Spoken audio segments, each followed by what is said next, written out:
Be talking to the president. It's not a good thing. Yes. They're happy. Saying that you, my mother, are not happy for you. Then you are not going to betray your Polima or betray and great people and lie to them. Your Polima are not going to cross you. You understand?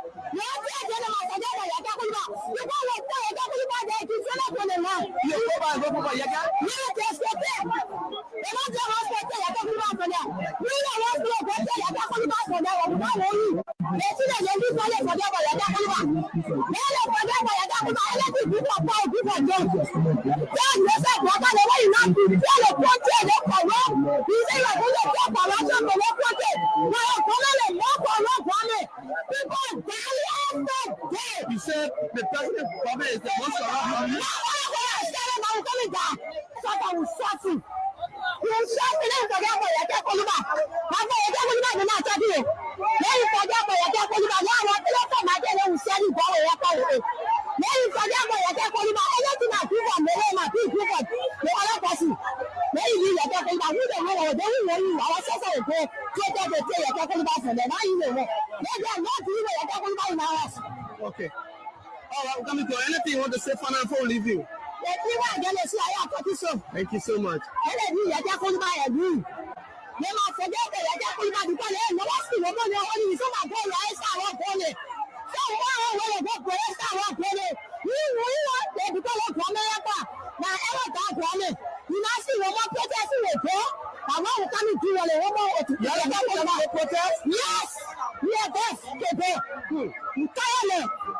You know, see, because some of the rest of the corner, so the rest of one corner, they do our own day. And they tell the other police maker they won't do our corner advance. You can't continue for it. Tell him to forget about your calling by it. Okay, bye. Hello. Yeah, man. My son, you made mistake. What? I heard you last night. Me and Kun indeed to move Kufa. Absolutely, after the whole election. And in my corner, if you hear my preaching most Sunday, you will conclude that I'm right. Will you rescue as a nomenclature after winning? The broadcasters don't even answer my phone. They don't pick me up. They don't lay me down. They don't even have time. I don't talk. Yeah, I don't talk because God knows why it's happening. And everything I will accept it because I was from Kufa, the grandfather from Nima. The Nima will not understand the participation of the Senate for the class of workers. From here goes of the family and the type of the Supreme ruling and the amnesty law and everything and the position taken for those commissioners who decided from budget from here. And that the way forward is a common discussion for peace.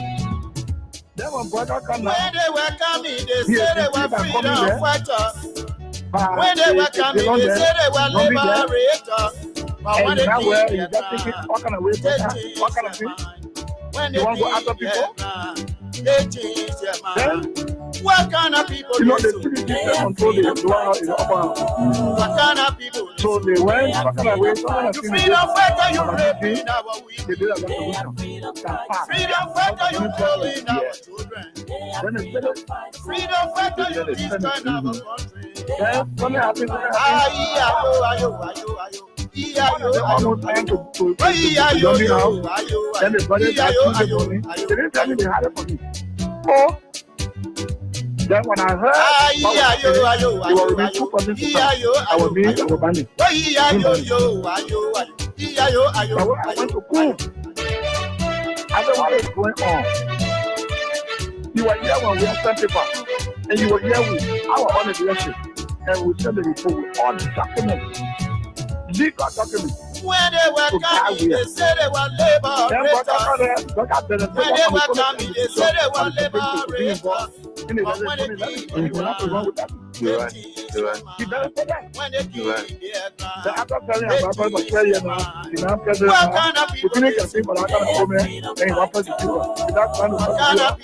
So what is wrong with Freedom fighter, you raping our freedom fighter, you killing our children. Freedom fighter, you destroying our country.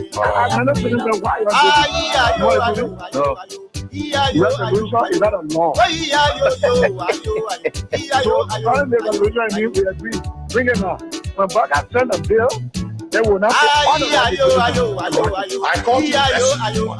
Do you think that any year you rescue this country? Embellished. You know, when you are a sales representative, you are a salesperson, you're selling a commodity or a product. Your job is to embellish. Did you think I knew, or did you think I mistook you for embellish? Did you think I, or did you think I mistook you for, or did you think I mistook you, or did you think I mistook you for, or did you think I mistook you for a rescue, or did you think I mistook you for a rescue, or did you think I mistook you for a rescue? An old man who belongs to the dustbin of our history, or did you think I mistook you for a rescue? An old man who belongs to the dustbin, or did you think I mistook you for a rescue? An old man who belongs to the dustbin.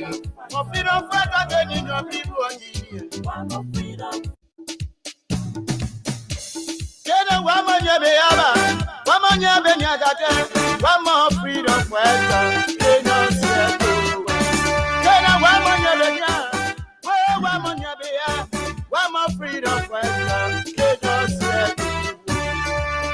Oh, yes, indeed.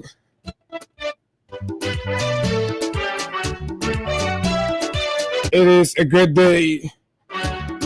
It is a wonderful opportunity. And it feels very good to be back behind these microphones to engage on the issues that matter to Liberia's growth and development.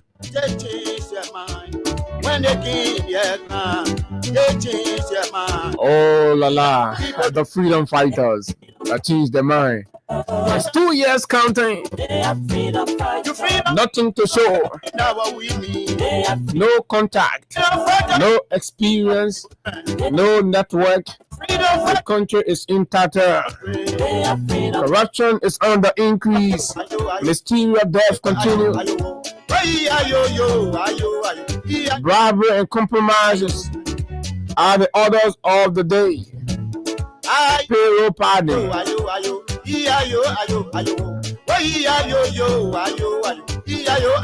Useless travels.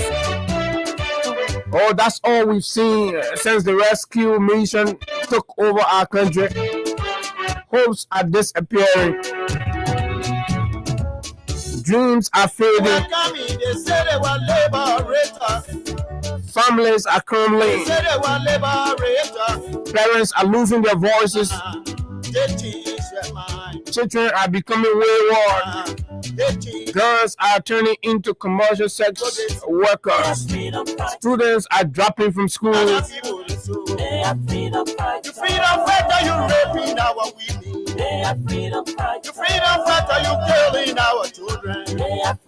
Fathers are becoming beggars.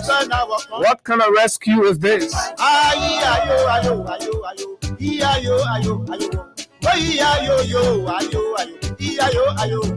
Police are becoming robbers, robbing people, extorting every day.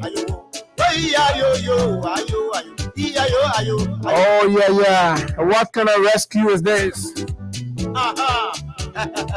What a great Wednesday morning from the nation's capital in Monrovia. This is December. Good morning. Just wherever you are this morning under our voice, a pleasant welcome to Liberia's biggest breakfast platform.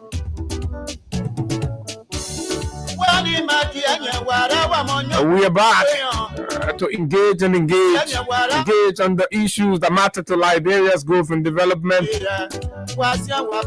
This is where we discuss the issue without fear nor favor. We speak truth to power. Right here on the big station, the People's Radio 87.9. Good morning to our friends, and our followers. To those of you in the diaspora, it's always a good thing to join us as we rumble through the issues on a pleasant Wednesday morning. Too many things to talk about, lots of things happening in the country.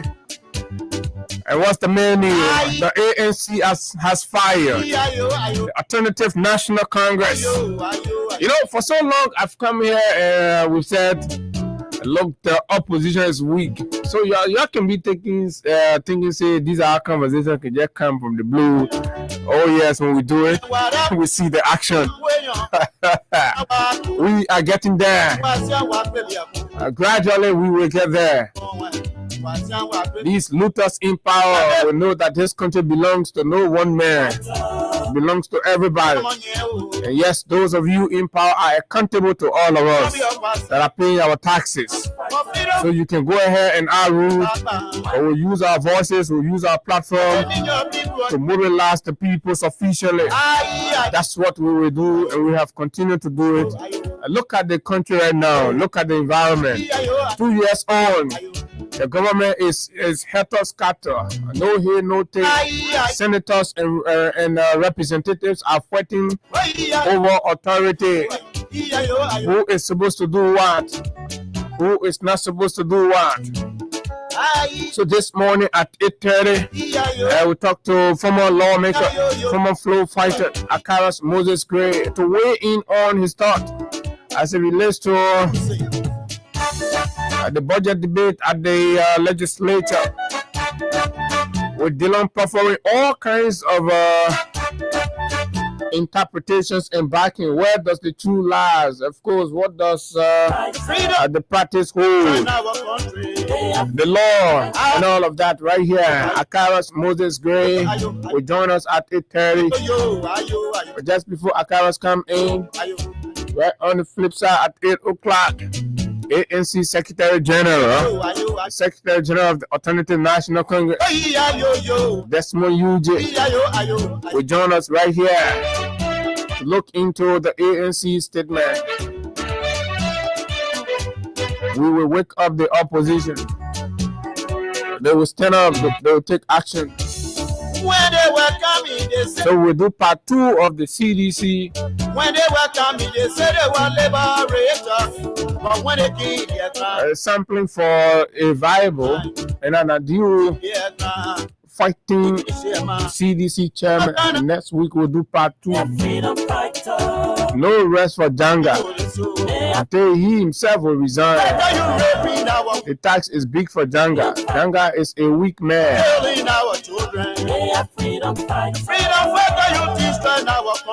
Let him go sit down somewhere and be writing paper.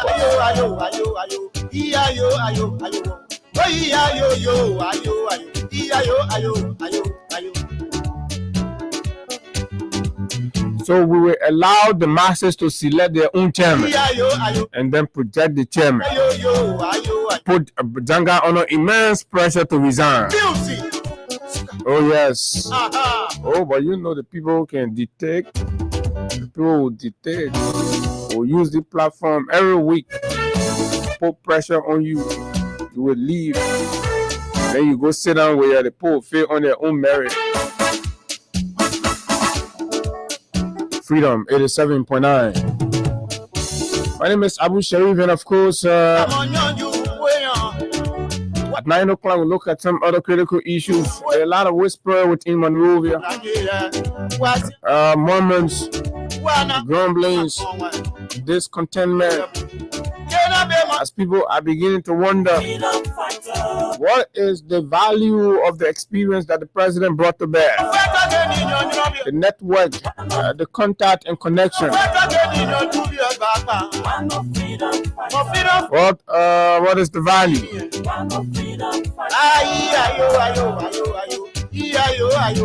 So on yesterday, the president held another cabinet. Since the man went bombing for the birthday, he come out here. The man summoned cabinet retreat.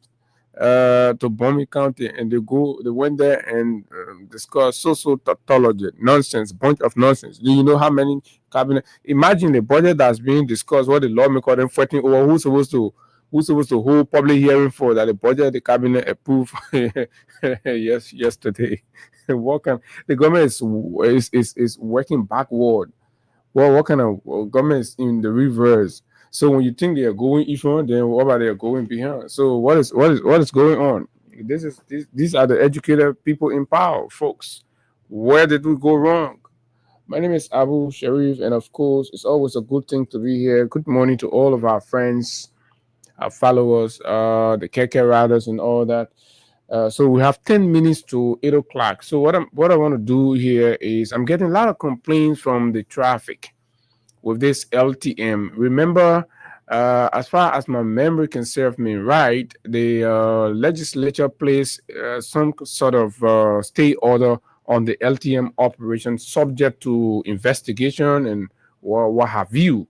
It is not to my knowledge that those investigations have been concluded, and of course, definitive position has been made or rendered in terms of what should happen. But the LTM they've gone ahead to deploy people all across the country, and they're terrorizing road users. So whether it's Keke Rider, please share with us your experience. The world is listening, the government is listening, the president is listening, senators and representatives are also listening in this 9 or 10 minutes. Let's take calls from our taxi drivers, our Keke riders, our motorcyclists, our truck drivers, the round trip pickup drivers, and everybody that's been terrorized in the traffic by LTM motorbike people and the small black car people, right? So let's know what's happening. Let the world know what is happening. Even though the legislature say we put a stay order your way, let's look at it here and see who's rare, who's not rare. But the post still going here, issuing $100 ticket, $50 ticket, collecting monies and terrorizing people and extorting from the people. 0776-104-104-086-500-104. This is the People's Station. This is where the issues that are affecting the people, the common people, will bring it up for all of us and of course the public to know exactly what is happening behind the curtains. Let's take this person here. Good morning. I hope you have an experience from the traffic. Let's hear you. Good morning. Good morning, sir. Yeah, this is Baga calling from the Popo Keke. Yeah, the traffic management getting hard now. So right now, you can't have the matches what we need to take. I think we'll let people buy matches when the Foco need to take it on the Keke. This time when they see matches on the Keke, they can run behind and get ticket, and they not get like money, all that things. They just issuing ticket. Yeah, like when you put some money somewhere, you know you have to make it back to get your money out. That's what they're doing to us. Yeah, so as soon as they grab you, they get ticket. So what is the range of the ticket they can give you? How much out of ticket and thing the mother give? Right now, as I'm speaking right now, my license with them, and they give me ticket. I say that ticket with license with them. Because from 2015 to now how much that ticket they give you? They give me $15 ticket, and what I was carrying is prayer mat. One full of paper by prayer mat. So just for carrying prayer mat, they give you $15 ticket. Okay, let's hear another person. Good morning. Yeah, good morning to Freedom SSNA and good morning to my peace loving people. Good morning. Go straight to the point. We don't have time. Just 7 minutes. Yeah, I'm now motorcycle and a debit driver, but I want to buy into the incident yesterday in the capital building. Okay, sorry about that. Good morning. Hello. Good morning. What is your experience in the traffic with LTM? I'm told they're just giving ticket everywhere and terrorizing road users. Let's hear you.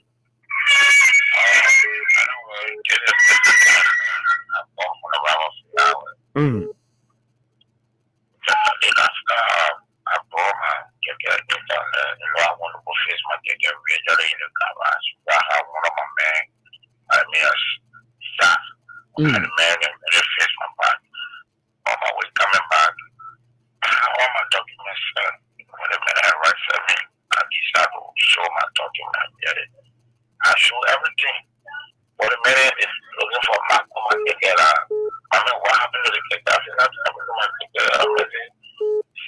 never see how you looking. I mean, you see, who see you right with people, in fact, you're parking there. And all my talking about was, up to the time I kept not still parking the central there, and I carry you. Well, I want to go talking, I'm not saying one talking, the conversation, I'm going to push slide, my dear. Oh, so that all I want the men are doing. Yeah, they will post slide, my dear, seriously.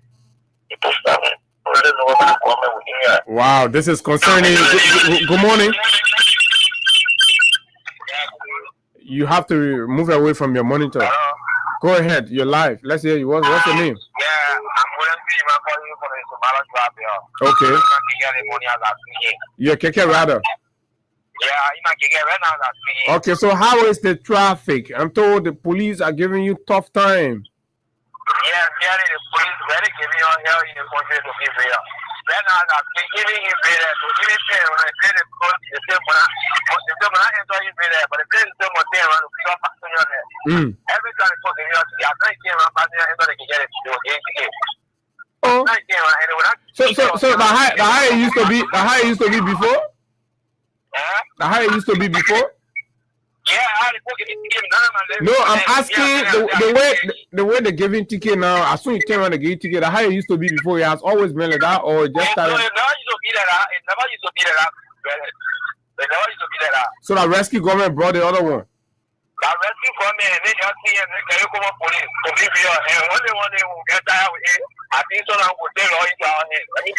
So I want to know, they think it hurting your small, all of your memory small, right? Yeah, because I was not looking for the money suppressing all of that. Let me be here. Okay. Thank you very much. Good morning. So people are getting angry. How you doing? I'm fine. Let's hear you. Okay, actually, to be honest, man, the police seriously giving away a Keke Rada.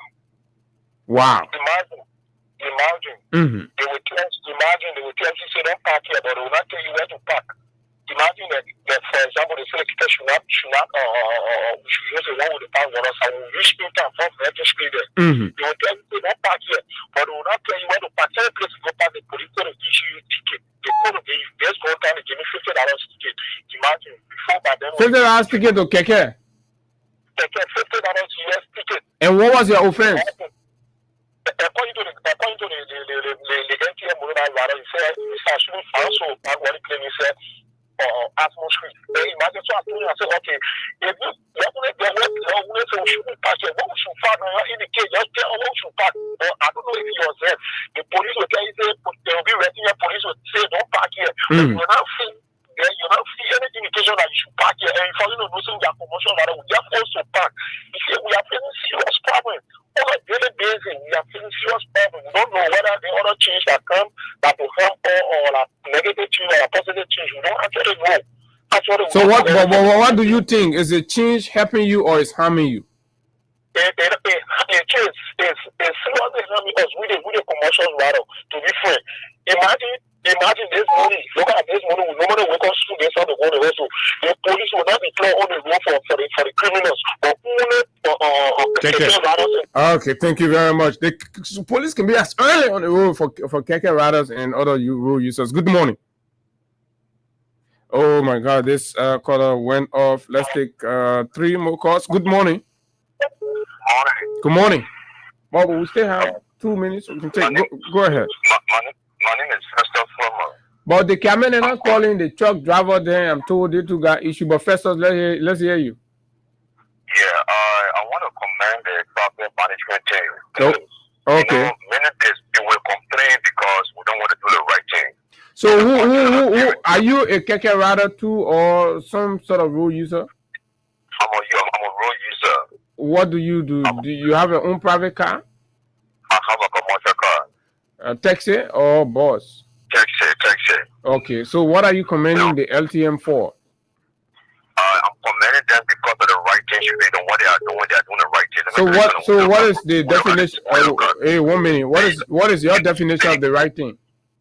The definition of the right thing is you have to look at the traffic, the safety of the people. Why would you look at a KK and put mattress over a KK and some of the mattress that they don't tie it? It's possible that No, it's not possible. That one you lying. It's not possible for anybody to pull mattress over keke and not tie it. Then the breeze having here. That's untrue, right? Nobody's gonna pull mattress over keke and leave it like that and start moving. Of course, nobody's gonna do that. Tie. You can talk about other things, but beyond that, there are other issues. They will designate a place for people to turn around, make U-turn or stop, and then when they do, they will arrest them and give them $50, $20, $15 ticket. Right? They'll tell you don't park here, and then where do you tell the people to park? Good morning. Yeah, good morning, Abu, and good morning to take out this morning. Good morning. I thank you very much for calling from Johnson Day. You know, Abu, what the children are talking is true. My grandchild running keke. The last time they hold it for keke, technically, what the criminal area, we had to technically to all Johnson Day. They want to book keke, who have to go there. They say they don't feel for keke, have to go there and say, well, what I say, my brother. But the other men are on the line, Jenna. The men say the people doing good thing. Well, what are you doing? They lie. That is not my point. They're supporting that one. The point is doing good thing where before the two next start, the two next stop, all the committee, the two next, they can't go. What are you doing? If I was doing all the committee, you complain when you say the station only accepted it. They were not going to lie, they were not going to support and run yet. The point is, what I say, we say, we are what I say. He said,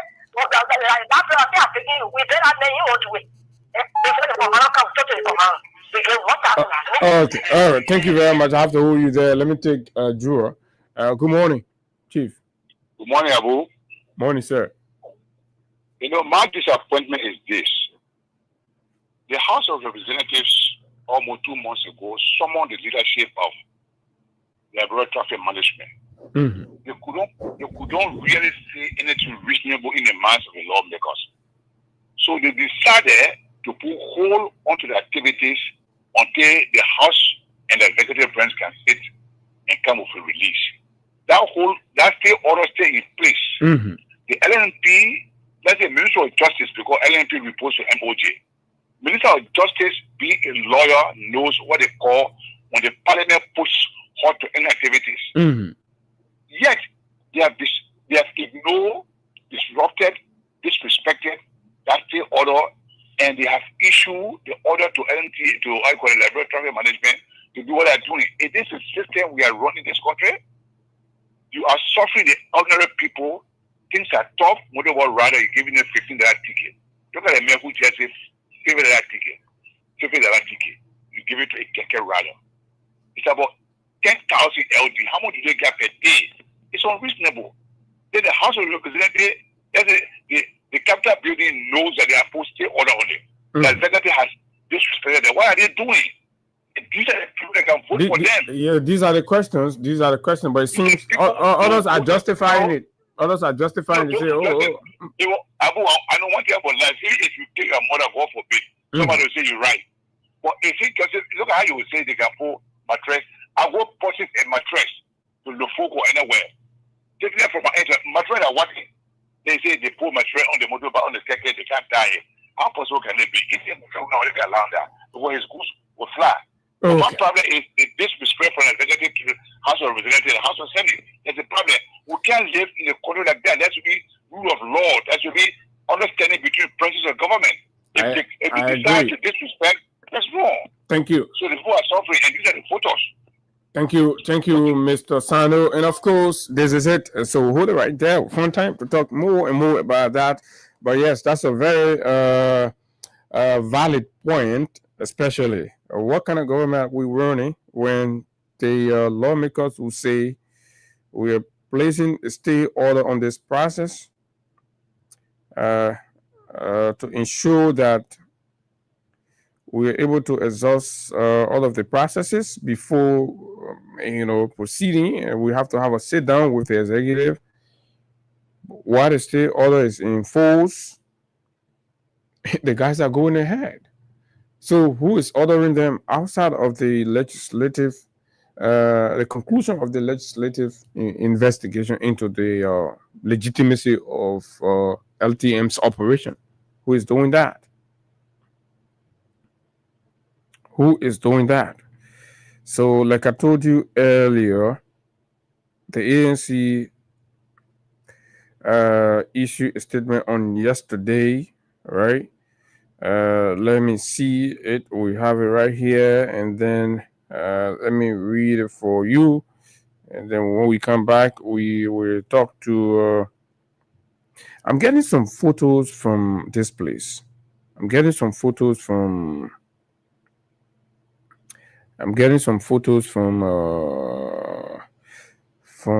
the Emory Hospital. If these are the actual photos of what the condition of the Emory Hospital looks like, then what we have on our hands is a disaster.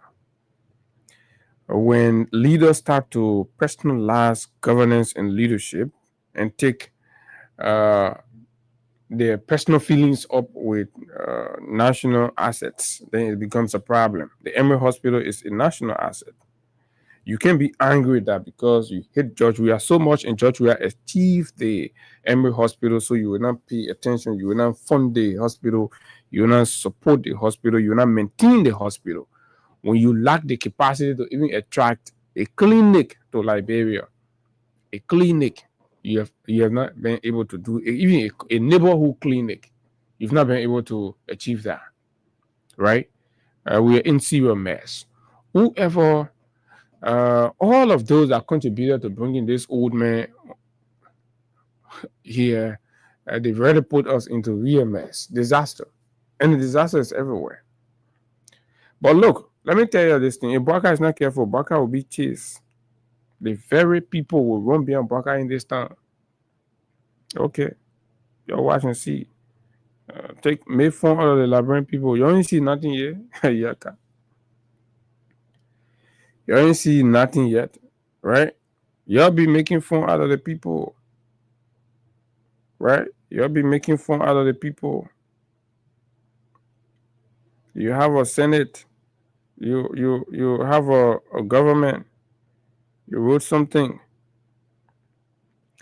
Okay, so this is December. This is the Alternative National Congress statement. I'm going to read it quickly, and then we connect with Desmond UJ to talk more about it. So for immediate review, December 2, 2025, Unity Party-led government prioritizes party buildings over the suffering of the Liberian people. Monrovia, Liberia, the Alternative National Congress expresses its profound disappointment over the continuing failure of the Unity Party-led government to address the urgent bread, butter, soup, and rice issues facing ordinary Liberians, while instead channeling time, resources, and political energy into acquiring and expanding Unity Party headquarters across the country. At a time when countless Liberians are struggling with rising prices of commodities, unemployment, failing health sector, deteriorating infrastructure, and a stagnant economy, the United Party administration has chosen to focus on securing political real estate rather than providing real solutions. This alarming prioritization exposes a government increasingly out of touch with the daily hardships of its citizens, ANC have said. The Alternative National Congress, ANC, finds it deeply troubling that instead of championing policies that uplift families from poverty, strengthen the livelihoods of market women, create jobs for young people, or stabilize essential commodities, the Unity Party primary achievement appears to be the expansion of its own political footprint. This is not governance, nowhere, absolutely not. It is self-serving politics at the expense of the ordinary people. While Liberians cry for relief, government officials continue to enrich themselves through unchecked allowances, unnecessary overseas trip, inflated contracts, and opaque financial dealings. The administration's refusal to confront economic hardship head-on shows a glaring lack of leadership. Underscore compassion and quite simply lacks the know-how. Liberians did not vote for the government that will put party interests above national well-being. Underscore. The ANC therefore calls on the UP-led government to redirect its attention towards policies that meaningfully address poverty, food insecurity, joblessness, and collapse of the public service. Example, water is scarce as the dry season has come. LEC has started rationing electricity due to low power supply. Liberia needs investment in its people, not political structures designed to enrich a ruling party. The Liberian people deserve better. They deserve a government that works for them, not one that enriches itself while citizens struggle to survive. The ANC remains committed to the cause of the Liberian people, signed Desmond Eugene Nimley, Secretary General of the Alternative National Congress, Mr. Alexander Benedict Cummings. Men have started talking. Men have started talking already, so let's see. This is getting quite interesting by the day, and this is absolutely wonderful as we have begun seeing men rising to the occasion. So we're very pleased to have with us the Secretary General of the Alternative National Congress, Mr. Desmond Eugene Nimley. Desmond, good morning. Welcome, Chief. Good morning, Abu. And let me say good morning to your listening audience. And good morning, too, to the very supportive and good people of Liberia, the supporters and the members of the Alternative National Congress. Good morning to you, and thank you for having me this morning on your radio platform. It's good to have you. How is everything going on? How's the ANC? How's Mr. Alexander Benedict Cummings and his beautiful wife, Mrs. Teresa Cummings? Well, the ANC is doing quite well. The last time I appeared on a radio show, we have conversations surrounding our restructuring exercises. That process is still ongoing. I can tell you by January, effectively, the ANC will be fully visible in the eyes of the public. Mr. Cummings and his wife, Mrs. Teresa Cummings, are doing good. As a matter of fact, Mr. Cummings is currently in the United States of America, went to attend the ANC USA event in Minnesota. So he will be back before the Christmas. And so, yes, we're doing pretty well, organizing ourselves to get in full blast, pick up steam by January 2026, effective immediately. We just read a statement. Can you confirm that was a position statement by the ANC? Abu. Yes, sir. Sorry, I wasn't getting you. Sorry, can you repeat? Yeah, I was saying we have a statement in our possession that we've read, signed by you. Can you confirm that this is a statement and it's titled Unity Party-led government prioritizes party building over the suffering of the Liberian people? Did the ANC wrote this, and what is the motivation? Oh, yes. Abu, thank you. I can confirm vividly that that statement is under my signature. And yes, we put it out yesterday from the angle of the ANC. As you read the statement, Abu, it is very sad. It is appalling. It is disappointing that the Unity Party-led government, instead of focusing on prioritizing the needs of the ordinary people, the people who stood up for them, voted them in power 2023, even though there are questions surrounding that election. But now that they are in power, they have forgotten to improve the lives of the people who stood up for them in the rain and the sun, to vote and make them government officials and make the president today.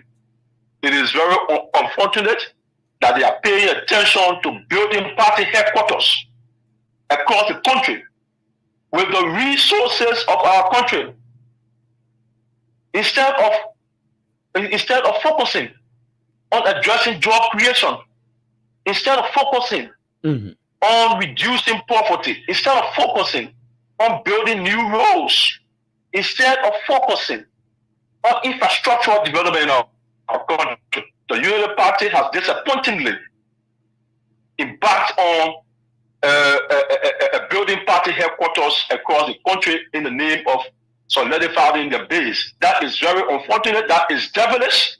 That is inhumane. That is a result of bad governance and people who are very selfish and do not care about the ordinary people. And so we could not sit and allow this to unfold without speaking against it.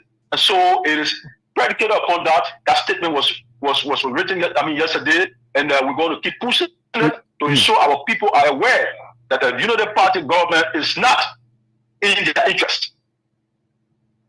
Okay, then the question becomes, how can the ordinary man see and believe that the construction of party headquarters across the country is actually devilish, as the ANC has claimed, or against the interests of the people? One, playing the devil's advocate, most times people argue that the foundation of a strong democracy is vibrant political institutions, and the Unity Party seem to be building a strong base. So how does that contradict the vision or the agenda of the Unity Party if they have chosen to prioritize building a foothold, in the border politics of Liberia, guaranteeing its future first? So, Abu, this is the Unity Party that we're talking about today. Before coming to power, it is an open secret that the Unity Party was thrown out of the headquarters, the national headquarters, few years ago, or in the period of the elections 2023. Okay, so they've learned from that mistake. Because they could not afford to pay a rent less than $100,000 or thereabout. So they're trying to correct that mistake now. They've learned from the mistake. They don't want to be thrown out. They were thrown out because they could not afford that rent. Today, they are making the Liberian people to believe that among themselves, they put resources together to buy that particular headquarters that they could not afford to rent yesterday. What do you think about that? Millions of dollars have been spent on that particular structure. We believe that the Liberian people money have been used to purchase that building. It is unfortunate. It is devilish. It is criminal. As a matter of fact, see them around the place talking about raising funds. Desmond, beliefs are not facts. Desmond, beliefs are not facts. Do you have any evidence? So Abu, I can understand the devil's advocate, but we challenge the Unity Party to show us proof of the headquarters that they have secured if it is not more than $1 million, and let them tell us how they did get that money. We are not children around here. People cannot play on the intelligence of everybody. That cannot happen in the modern 2025 history of our country. So where do you think they've gotten that money from? Where do you think they've gotten the money from? They got that money from the government's coffers. How? That's a fact. How is that a fact? No, that's my woman. No, woman. The ANC have said, I can remember when we spoke the last time, you talked about your rebranding, you've said you've committed that the ANC will not just speak loosely, the ANC will not just say anything. Whenever the ANC speaks, she's going to speak from a standpoint of facts. So do you have any link? Do you have anything? The facts are available by reason. Okay. Now, 2023, this political party could not afford to pay a rent less than $100,000. They owed the landlord at the time more than 1 year. They could not afford to pay a rent. In 2 years, when they assumed power, they are not renting that property any longer. Instead, they have bought that place. Where did they take the money from? Well, we say they've been working for 2 years now. Do we expect scientists, or do we expect people from another planet to come and tell us that the Unity Party government has taken money from the resources of our country to purchase that building? We don't expect that. We are rational people. We understand the issues. We know what's going on. We don't need papers in our hands. We judge from the past. Okay. And we compare it to now. That's why our evidence is based. Mr. Secretary General, we know. Yes, please go ahead.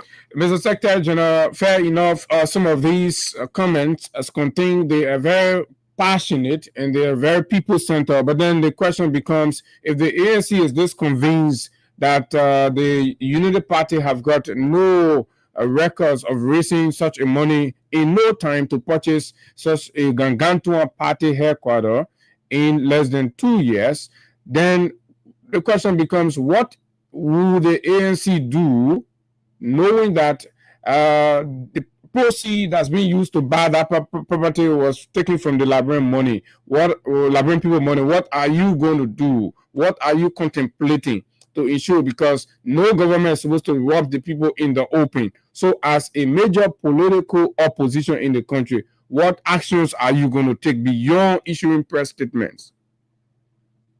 So, Abu, we, from the level of the Alternative National Congress, will continue to expose bad governance and speak ills in society. That's what we are doing now. We are a democratic political party. We will keep pushing the government to ensure the government is doing the right thing. We will not relent. We will continue to have these conversations, raise the alarms that the Liberian people have been robbed. Yesterday, the Unity Party could not afford to rent a party headquarters. That same headquarters have been bought today in less than 2 years. That is not something that people can defend. It is something that is glaring. It is clear in the public. The ordinary people are following, they are watching, they know what is happening. And so we are in the position to speak on behalf of the people that don't have the voices. So that is our role. We will keep pushing the government for the government to do the right thing. This is the role we are playing. And going forward, we're going to continue playing that role to ensure that the Unity Party delivers on their quote-unquote arrest agenda. Do you trust the Unity Party will listen to... Yesterday, the president openly buttressed what we wrote, that jobs have not been created. Okay. Since they took power. New jobs have not been created. The only job that they are created now is government jobs. And those are not things that the Liberian people will depend on. How many persons can get a government jobs out of 5.6 million people approximately in the country? The government cannot hire everybody. That's why the people trust you, give you the mantle of authority, create jobs in the private sector. Papa must come home with plastic bag in his hands. Children must be rejoicing when Papa returns after work. What is happening? Where is it? Where are the new jobs? The president brought us on yesterday. So the argument on job creation, that the Unity Party has not created a new job, it's something that has check mark. It took 2 years. They haven't created new jobs. It is unfortunate. When will they create new jobs? At the time meaning when there shall be, when the time shall be approaching for the Unity Party to be exited, it is unfortunate. So it's unfortunate, quite unfortunate, UJ. So the government has not created job on the record. Unemployment has gone very bad. In the country and all of that. But the presidency keep throwing large parties, birthday parties, wedding anniversaries, his wife's birthdays, and all of these things. Large, extravagant parties are happening in the country as if everything is normal. What does the ANC think about that? That is a slap in the faces of Liberians. That is an insult to the ordinary Liberian. A man who cannot put bread on his table for his family, seeing the president who admitted on tape yesterday that he was living on loan. Today, he's throwing party since he became president for his birthday. In fact, they also celebrate their wedding anniversary, him and his wife, every year since they took power. Yesterday, they could not do it. Ordinary people don't even have food to eat at the end of the day. Families are struggling. Parents are struggling to pay school fees for their children up to now. Second period has begun. People have not paid school fees. Parents are crying every day. And the president is throwing parties around every year, spending hundreds of thousands of US dollars. Where is that money coming from? If it is not government money, if it is not resources on taxpayers' money, it is unfortunate. It is a slap in the faces of the people. It is completely disgraceful for the president who could not, on tape, told us he could not afford living without taking loans. He was surviving on loans yesterday. And so that's why we will keep enlightening in the minds of the people that this government, the Unity Party government, does not have the interest. The government pays no attention to what you need as citizens. The government cares less about you. The government is selfish. Okay. So people in the government are going on trips, unnecessary trips, carrying large delegations with nothing to return with, spending taxpayers' money on DSA, unaccounted for at some point. Where are we headed? Where are we going as a country? That's why we've always maintained that nothing has changed in this country. The Unity Party has nothing to offer. The Unity Party government has nothing to offer. And we are calling on the Liberian people to stand up. It is their right. Okay, so the ANC, one minute, this is news. The ANC is calling on the Liberian people to stand up. It is their right. Is that correct? Yes. It is the right of the people of Liberia to stand up against their government. That government is not prioritizing. Are you convinced that we'll reach a point where the Liberian people should stand up? We are convinced. What more should we wait for? Should we start seeing people dying in the streets before we call people to stand up against the government, speaking against the governments for ills that they are committing against the government, against the people? We cannot stand up, we cannot say sorry and watch our people to die before calling on them to stand up against the government. We cannot do that. People must not stop dying first. Recently, the speaker was heard threatening journalists to put them in jail and all of that. We've not heard anything from the ANC. This is an opportunity. What do you make of that? Direct threat on free press and, of course, the right of the people to get informed. Abu was once a practicing journalist. I used to practice at the legislature there. We listened to the tape from the speaker. And later on, he apologized. You know, during the crisis, Abu, of the speakership, the position for the speaker during that crisis when the speaker, Kofa, was illegally removed, we, from the level of the ANC, was framed on the processes laid down in removing a speaker. We were not against people removing speakers. Speakers can be removed for just causes. But what are the processes that people followed at the time? That illegal removal took place, the president supported it, and today we have somebody who said he is a regime speaker. He is on tape for saying that. And you are the speaker, you threatening journalists. We come clear against that statement. We resist that statement. We believe it is anti-democratic. It is counterproductive to the progress of our country. Freedom of expression, freedom of journalists should be a number one priority. In fact, the KAK Act is still under full swing. It's still being implemented. That KAK Act must be respected. The speaker must acknowledge that. Journalists cannot be threatened while they are doing their work, while they are carrying out their reportorial duties. It is unfair. It is counterproductive to information dissemination. The speaker is good that he retracted it, but we hope that was very sincere and that it will not be repeated.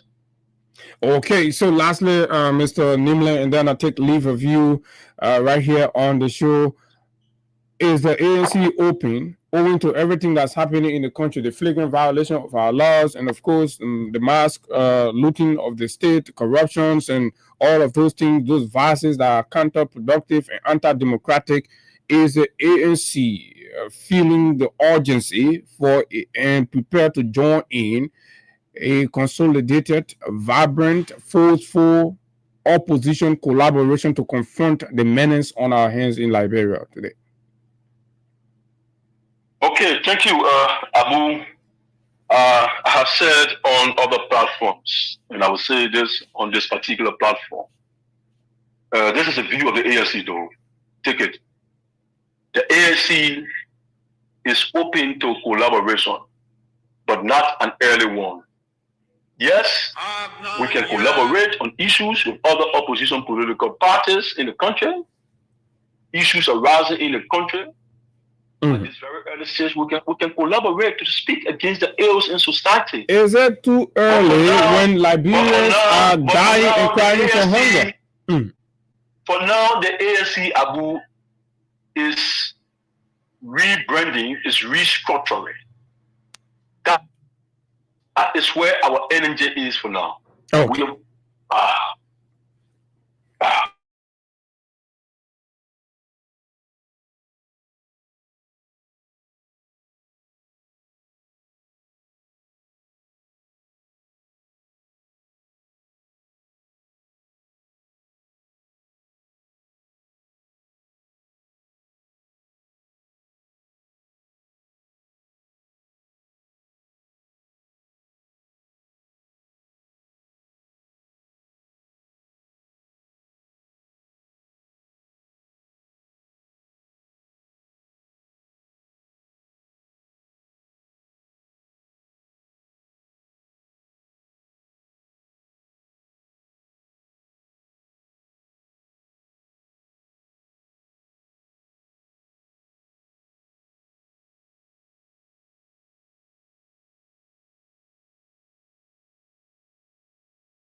so that the CDC spirit can remain. You know, Monrovia is not the only area, so I volunteer my service to join our leadership in some part of the contest to be along with them. You know, the voice of Akaros Grace is the voice of encouragement. To many Sidicians across is the voice of hope. So we got to reinstate that hope and encouragement into our people. And the party is very upbeat. The partisans are a very committed group of people. I've never seen or interacted with a committed group of people as I do. And that's one of the reasons why I keep being in Liberia, because they give us hope. And when don't you for us, we must also don't you think that commitment is gradually fading due to how things are playing out recently? No, the commitment is not failing.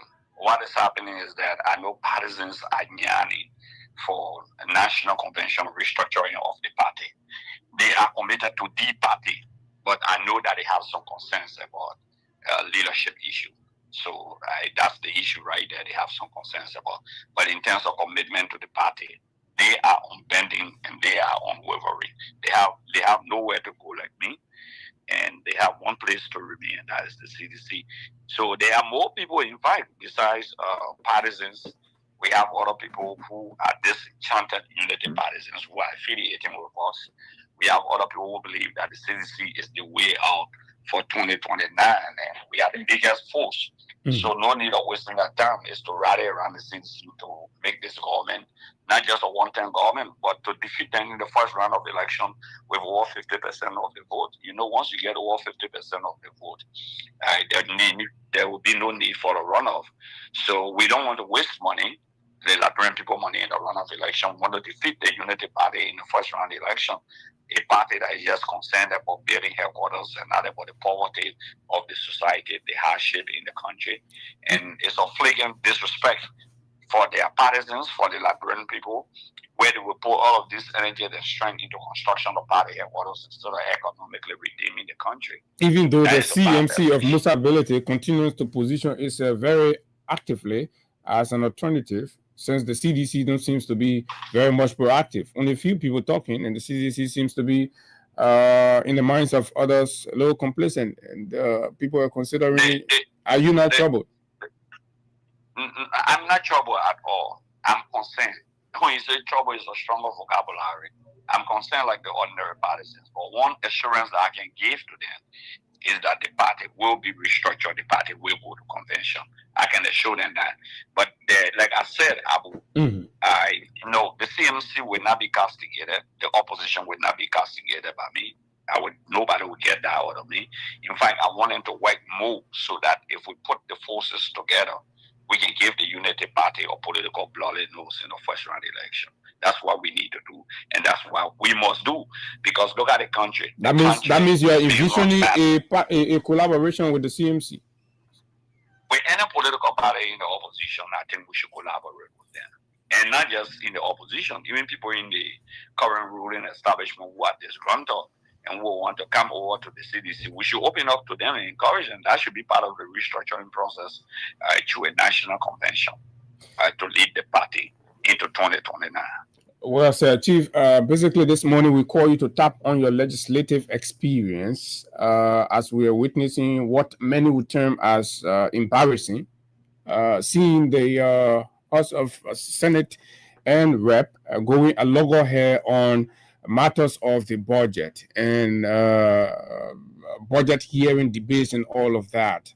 What do you know as to the procedure and the processes and the tradition at the House in terms of who handles the budget or the budget hearing processes? The first thing is that the House is in the crisis of leadership. There's a leadership deficit at the House of Representatives. Okay. When we were there, this would never happen. Okay. Some members of the Senate, let me choose my words, are very disrespectful to the House of Representatives. And I want to inform the Liberian people that the House of Senate is not superior to the House of Representatives. The Constitution does not provide for lower house. There is nothing in the Liberian Constitution called lower house. to say the House of Representatives is a lower house. That is a parliamentarian terminology in Britain then that will say the lower house or the upper house. We don't have lower house, we don't have upper house. The two houses are co-equal. In fact, the Speaker presides over the General Assembly and is the day in terms of the Senate in the history of the country. The House of Representatives is the direct custodian of the people's power. They are the people's deputy. They are elected. That's where the people go. They don't usually go to the Senate. The Senate represents the landmark. They don't really represent the people itself, but they represent the landmark of the country. That's why the framers of the Constitution provided two singular authorities to the legislature in terms of the bicameral legislature. In the Senate, they confirm.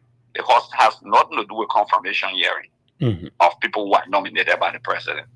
In the House of Representatives, the framers of the Constitution gave them a singular authority. It says all revenue bills under Article 34D(R) of the Liberian Constitution that include taxes and other revenue, tariff, for example, and other revenue being generated or taxable. The Constitution says all our bills, that means that law that's supposed to be passed, should be sent first to the House of Representatives. It says should originate, that the word used. That means it should start from the House of Representatives. Okay? It also says all financial bills. And that includes budget legislations. Yeah. So financial bills are, the budget is a financial bill because it determines the developmental aspect, the entire finances of the country, how it's being used. Okay, that's why they call the price, the legislature, the price of the state originate in the House of Representatives. So if the House of Representatives, in fact, that's why the executive presents the official copy of the budget to the Speaker. So if the House is discussing the budget and inviting land ministries and agencies, the Senate cannot also be doing similar things at the same time, concomitantly. That means you are just opposing power. You are concomitantly. At the same time, two of them discussing the same budget, inviting the same people. So, for example, in case the House invite the finance minister at 10 p.m. today, and the Senate also inviting at 10 p.m., who will the finance minister go to?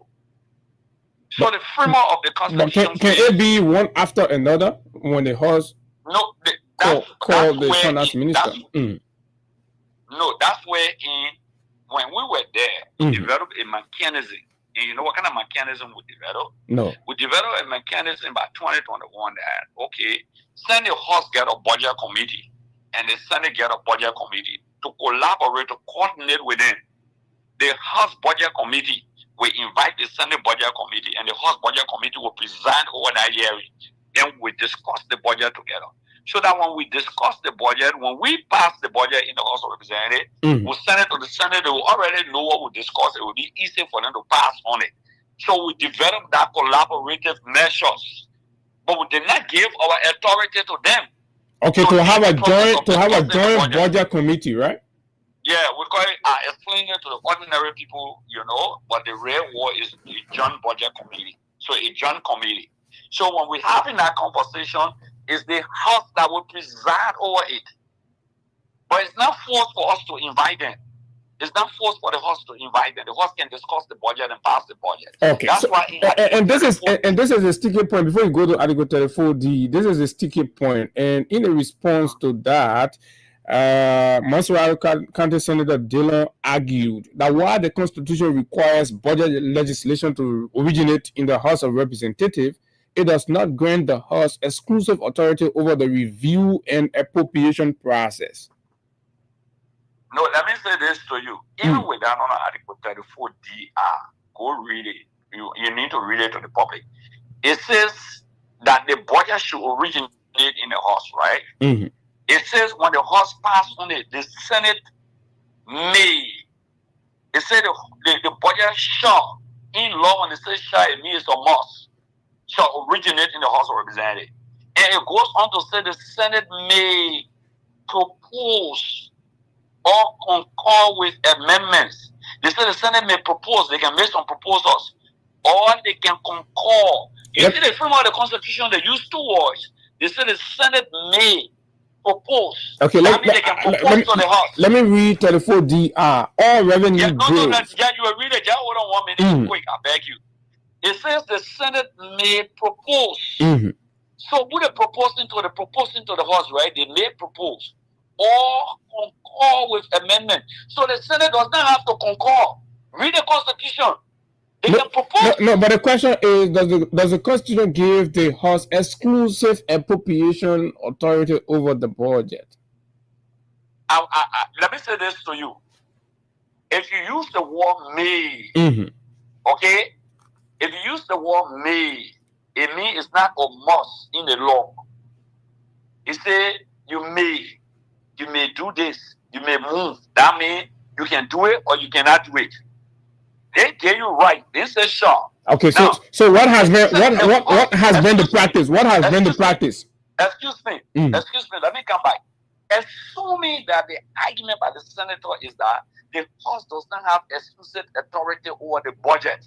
Granted, let me go with that argument. But guess what? The House has exclusive authority to begin the discussion of the budget. Is that the Senate? The House has that authority for the budget to start it. It's now the Senate. So the House has to pass the budget first before the Senate concur or propose. That's what Article 34D says. Okay. So, for example, Abu, you have to agree to pass on something, to write the paper first before I look at the paper for review. That's what the Constitution says. The Constitution says Akaros can look at the paper, right? Akaros can suggest to you, but you got to write the paper. You got to write the document. Yeah, but that's what the Senate said. They are not interfering with your portion. They're only performing theirs. No, they are interfering. How are they interfering? There's the interference. Okay. They are concomitantly holding their own separate hearing while the House of Representatives is holding a separate hearing. Under the doctrine of that concomitant, it means that the budget is also originating from the end.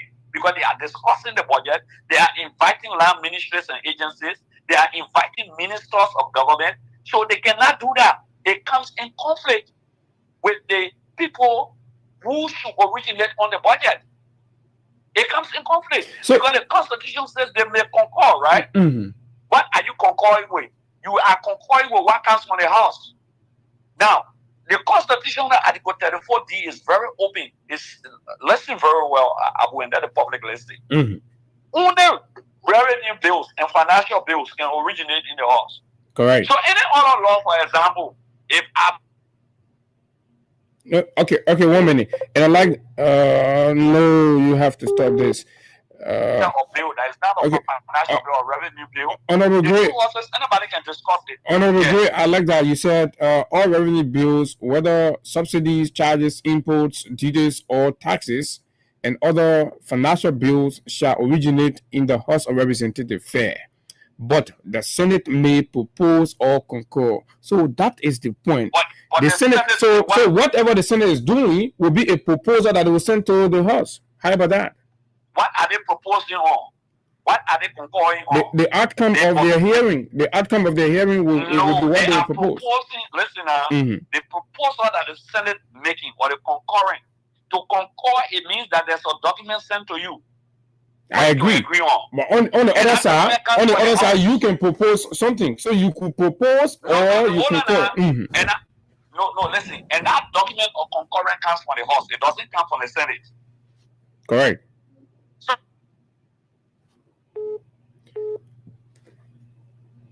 it has to come from the House. Not from the President. Not the budget as sent by the President. No, the Senate is not the Senate is concurring on the recommendations made by the House of Representatives. Because when the budget comes up, any document that comes that has to do with financial bills or revenue bills, when the House finishes discussing, they send to the Senate to agree. If the Senate agreed, it will send proposal. Okay. So counter proposal to say we agree that finally we agree, for example, that CDB King should get $10,000. We wanted to get $15,000. Though the House said they should get $10,000, but we the Senate proposing that they should get what? $15,000. Okay. That's the proposal. That is understood. Propose to a document that originates from the House. That is understood. I mean, that point is clear. Then I will say anything, Abu. They say the Senate may propose or concur. Or not concurring, I want the ordinary people to understand. When in the legislature, when they say you are concurring, that means you are agreeing to what came from maybe the Senate or what came from the House. Okay. So, besides revenue bills, besides financial bills, other bills, the Senate can pass on it and send it to the House. Okay. So Honorable Yelu is trying to join us. We'll add him to the call, but go ahead, Honorable Gray. Garrison is a lawyer. So what we are saying, what I am saying here is that common logic here is this to the ordinary people. Why the Constitution say the Senate may concur? What are they concurring with? Why the Constitution say it should originate in the House? It originated in the House because that's what the law says. So they send that document to the Senate to agree or disagree. When the Senate agree or disagree, that the concurrent that we're talking about. That the concurrent. Or they will propose. They will say, okay, you say CDB King should get $10,000. But we from the Senate want CDB King to get what? $15,000. So they got to agree with the House or they disagree with the House. But why would they agree with this document are going? So lastly, then I'll go to Honorable Garrison Yelu. Why is the reverse happening? What do you think is the reverse happening? You connected somebody on the line? Yeah, Honorable Garrison Yelu, I told you he was trying to... Oh, Garrison, that's my boy. That's my man. So, okay, I mean, it's a counselor now, that female. So, but listen, I'm telling you why it's happening. I will say this to you. Okay. The first thing is that the House has not dignified herself. Garrison was in the House of Representatives, and he will tell you that we work together. The Senate shows so much disrespect to this House. The House has subordinated herself to the Liberian Senate. They allowed the Senate to discuss the budget more. Emmanuel Nukwe, Prince Moyi, and few people in the Senate, Jeremiah Kumben, co-chairman on Business and Finance, a past president. Thomas Farah is the guy, the only one that in the House. Okay, technically. So that's his strength. So the House has been subordinated on the basis of they themselves. Why? So is it that, for the lack of a better word, is it that the House is experiencing brain drain, so they have to depend on the Senate? It's not. I don't want to say that they are not smart guys in the House, but there's a leadership deficit. They're treating themselves as a second-class citizen. They are co-equals to the Senate. They are not second-class citizens. The Liberian people elected them. But when you get a leadership deficit, a regime speaker who was made by the president and some members of the Senate, who has no strength, who has no leverage, who cannot stand up for his colleagues. And the colleagues themselves, many of them, they go through political, legislative orientation. Garrison, when we became lawmakers in 2012, we had a lot of workshops, we had a lot of training by domestic and international partners. So many of the guys, with all respect, due respect to them, many of them had no legislative orientation. Some of them don't even understand their function, like my district lawmaker, and only there to take pay. He's a tax collector. He's only there to take pay and leave. Okay. You're going for your leg. No, he doesn't understand. For example, not just my man. I'm just saying this to you. The House of Representatives, the leadership structure, that deficit, it's very glaring. Okay, it's extremely glaring to the extent that the population doesn't even respect the members of the House of Representatives. There's no cloud. Okay? There's no cloud. I don't see floor fighters. Fair enough. Even with that. Fair enough, Honorable Gray. Let me conclude. Yeah. Let me conclude. Please. Yes. Let me conclude. To sit and see members of the executive insulting members of the House of Representatives, to sit and allow police officers to go to the House of Representatives and beat your colleagues, and you clap about it. So there's no respect. The Senate does not see the House as, they say, look at the little boys. They don't have clout. I remember before we left. That could be your interpretation, but Honorable Gray, I wouldn't want you to leave. I wouldn't want you to leave. I just want you to stay on and hear. It's possible Honorable Yelu may disagree with you or so, but let's hear what his thoughts are. He's a lawyer.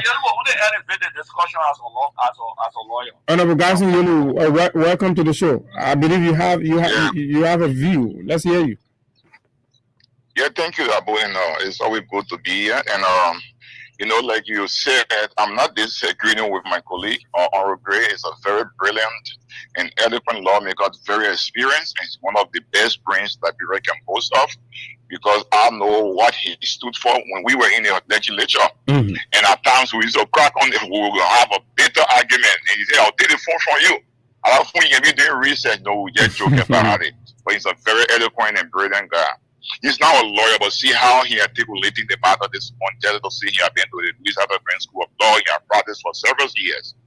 Look, the first thing we must establish here, like in my post, we think I did 2. The day before yesterday, I did 1. And then yesterday evening when Senator Dillon deviated from the argument and said I represented majority bloc, and then after the case, I went cold. Because all of it had no defense. So, let's be honest in this country. The people's power is not in the House of Senate. It's in the House of Representatives. That's why the pro tem does not reside when the both chambers are meeting. Okay. Because the people's power is in the House of Representatives. The House of Representatives is the most powerful branch or chamber in the legislature. And if you followed legislative history, where we channel or we model our governing structures from the United States, it came to be in the House of Senate came to be as an accommodation for the smaller states, because the smaller states who were joining the Confederation had issues. Okay. And because they were having issues, they said, okay, what we'll do, we'll create another or chamber where a small state, large state, they will be having 2 members there. So we just model our governing system through the same system. But the most unfortunate thing is that most of the people who are currently in the House of Senate, they are people who were the leaders in the House of Representatives. And we had the same argument, and we all stood our ground. Today, they went on the other side and they want it to be different. And that's why we say no. Okay. That is not it. Like Honorable Gray said, the text of Article 34D is clear. It's very plain. And one thing, yesterday I listened to my colleague on the OK, he said, ask me. And what the framework were trying to say is that just as when you have passed on an instrument from the lower house and you engross it and send it to the Senate, there is the same process.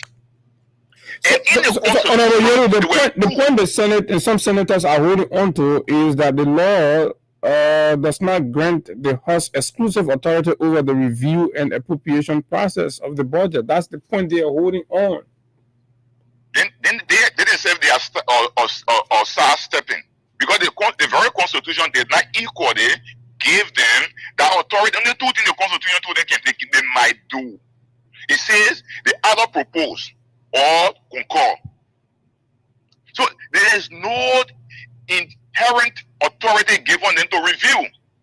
What in the minds of the framework is that the people's power is in the House of Representatives. Okay. So these are people, the budget directly affects the people. So they will look at the budget, the situation that align with the constituent, the people, and based on that, they will pass the budget, cross it, and send it, and forward it to the Honorable Liberian Senate. At that point,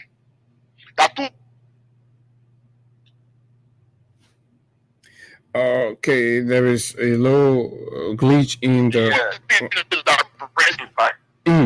So what do you?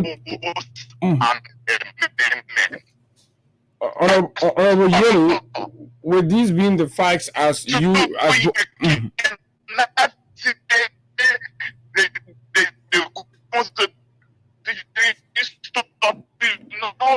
Oh my God, Honorable Yelu, I'm sorry, your line is coming in distorted. Honorable Gray. Honorable Yelu struck a very important point. Very important point. Mm-hmm. We have had 2 speakers, 2 deputy speakers, and 2 members and ranking members of the Committee on Ways, Means, and Finance in the Senate. Correct. He struck a very important point. We have Speaker Carter before. He will never allow that to happen. We have Speaker Emmanuel Nukwe before. he would never allow the Senate to take charge. You mean as sitting as speakers? Speaker, sitting as speaker. Okay. Talo was sitting as speaker. That nonsense would never happen. Honor Talo as speaker. Talo was chairman on Ways, Means and Finance before he became speaker of the House of Representatives. That would have never happened.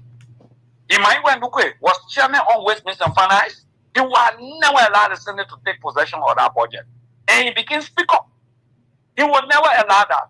Prince Moi was co-chairman on Westminster Finance. He became chairman on Westminster Finance, and he became deputy speaker. Today, he's the chairman on Westminster Finance in the Senate. He will never allow that to happen as co-chairman on Westminster Finance on Onukwe, and he became chairman later on Westminster Finance and deputy speaker of the Republic of Liberia. Jeremiah Kun, Vice President Kun. Vice President Kun was co-chairman on Westminster Finance. Just of late. Okay? Up to 2020, before he became senator. He will never allow that to happen. Never. So, my point is short a very important point on the basis of what they did not allow the Senate to have, that authority. Why are they in cahoots with the Senate today when they themselves are senator? That's a key point. The next point is short. He went to the historicity of the establishment of the Liberian Senate in America. That's what we know there. Because representatives that the people deputy, some countries will have 10, some will have 15. The smaller countries, for example, like Grand Cru, for example, the Grand Chile, for example, like River G, for example, some of them will have 2, 3, or 4. One Montserrat coming with 17. So in America, the people say no. For the smaller states to have a voice, will have a bicameral legislature, 2 houses. So every county or every state in America will have 2 senators. So that when the House makes some decision, at least we can have a little counterbalance in the Senate. So the Senate actually represents the landmark. You represent the county landmark. The people in Montserrat, that the direct representative of the people that in the House of Representatives, who do they put run to senators? They run to the representative because the senator can live in any district. So you're trying to project superiority there, right? That's what you're trying to do. You're trying to project that the lawmakers, the representative may be more superior. No. I'm not trying to project superiority. I'm trying to say this authority that the Constitution gives to the House of Representatives should not be usurped by the Liberian Senate. Take, for example, one morning, one protest jumper say, I'm bigger than the speaker. Yes, Jack Bronstein time it happened. He said, no, the speaker and I, we are equal. In fact, the speaker is not bigger than me. When it comes to SNSA, who goes in the day after the president, the vice president, then the speaker? Even when the Joint Assembly meet, the vice president is the presiding officer of the Liberian Senate. He's the president of the Liberian Senate. But when the 2 houses meet, the Senate and the House of Representatives, that the speaker will preside. The framework of the Constitution knows that the power of the people in the House of Representatives, that's why the speaker must preside. In the absence of the speaker at a Joint Assembly, the deputy speaker will preside. In the absence of the deputy speaker, the speaker pro tem will preside in a Joint Assembly. Okay. That's the authority. So the Senate is not bigger than the House of Representatives. They are not bigger than the House of Representatives. But that's like the issue of superior, you know. So Honorable both Honorable Gray and Honorable Yelu, that means there's a violation of the Constitution. So what is the remedy? You see, on the final let's be honest here. I meticulously listened to my colleague this morning, and I think I could not just overstate what he has said already, the logic, the legal basis, and the intent of the framers. Article 1 says all power is inherent in the people. That is the supremacy clause of the Constitution. Like he was saying, we have an issue with Honorable Queen O.S. Topa, when now the Inspector General Gregory Kuma have an issue with him, and then they arrested him around Yekipa and Boya went to Banga and went to the section. Speaker Tyler was presiding then, and then we grade me with several guys that stood up on the floor, so we're not going to have session today until the president can address the issue concerning our colleague. And we never have session. Speaker Tyler have to call the president and say, look, the guys are saying you dare respect their colleague and they will not have session. She have to call the lawmaker and beg us. And beg us. And then the only excuse they had was mistaking identity, blah, blah, blah. The man was in short trousers, but we never took it like that. Currently, you guys, I was surprised a representative on air saying they think it is about partisan. What we are doing, we are elevating a debate for them. That we should not overlook them. You understand? Because when Senator Dillon went and said he was educating Musa Belete, I have to come and say, look, no, what you wrote is not it's not the intent of the framer. The budget is a House of Representative material because it's directly affecting the people. The cleanest, the rules, everything is about the people. That what that authority, when it comes to the budget, it's just like the framework, in a way, like they try in fact within the House of Representatives, they're going to look at the details, how it is impacting the people and all of those stuff. When they are done, then they send it to the House of Senate. The House of Senate now said that and proposed. And then you took a matter from the civil law code, you went to Supreme Court.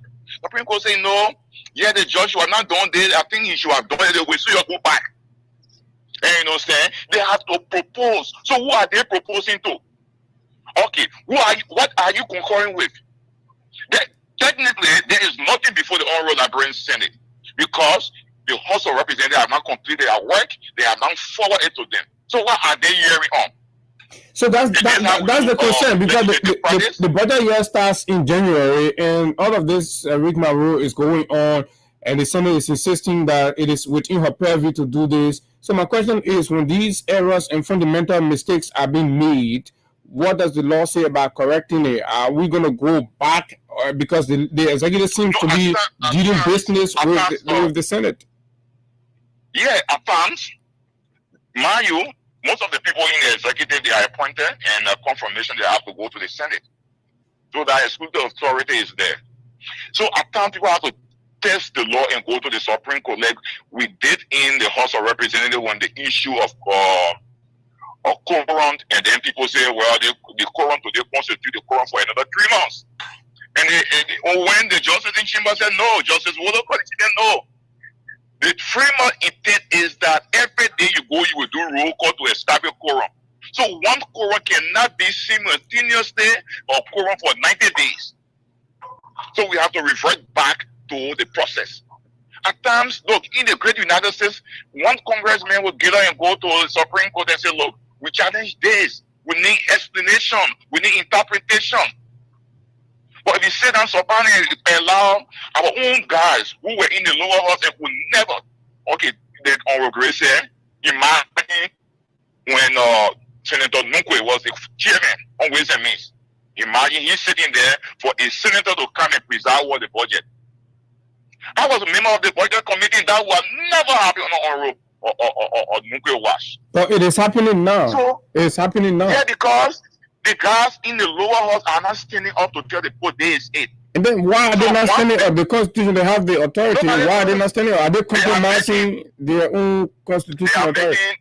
They are making their house to be a partisan house. That's all to it.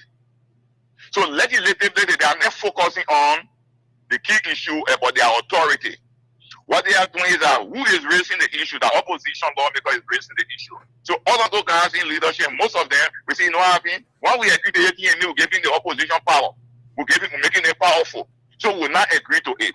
So now, because of partisanship and support, whether it is even forcing harm.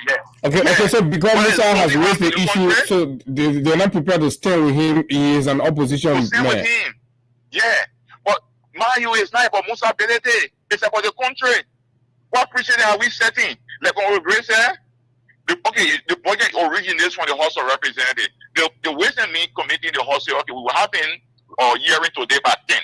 The senators say we're having hearing at 10. They are not inviting the Minister of Finance to go. Minister Gafford needs to appear before the House of Representatives. At the same time, the senator calling him. So you see the confusion? So we make our constitution, we make our legislation for people to just say that in other areas. But what the guys are doing over there? Are they really serious? They always say, go Ghana. When you are a lawmaker, they tell you to go to Gambier and go learn. Do you think that host of the honorable host needs some kind of radical leadership shake up? The leadership there seems to be weak and rubber stamp. That's my view. I don't know whether you share that, but to make it better, I think they need to stand up. They need to stand up. They think it's not about. Look, those who were leaders when we were there, they were all part of the ruling establishment. They were part of the Unity Party.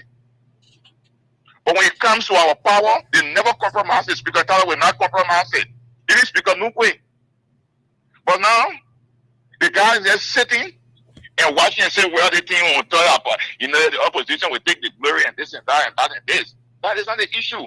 We are writing because we are Liberian and we have concern. Okay. And we feel that if these things are not addressed, it's a bad precedent. When we were in the house, for time's sake, what we used to do about a joint budget hearing. But even when we conclude the budget, you know what happens? It goes to the House of Representatives chamber. We will pass the budget and then it goes and forward it to the House of Senate. Even though we had a joint session that was presided over by then Chairman Nukwe. So from there, we send it to the chamber. Our chamber will vote on it. We will deliberate on the budget, vote on it before it's engrossed and sent to the Honorable Senate. Okay. But now, they are doing it different. So what we are saying, so okay, the Senate are finished now with the budget. Everything finished. So they will be waiting now for the House to pass it because you are doing it concomitantly, simultaneously. You are doing it the same way. So maybe by Dylan's reasoning, they will send it for concurrence to the House. So the authority of concurrence is not with the House of Representatives when it comes to our budget. Revenue bill or other financial instrument. It is not with the House of Representatives. It is only the Senate. They will concur. That power is given to them.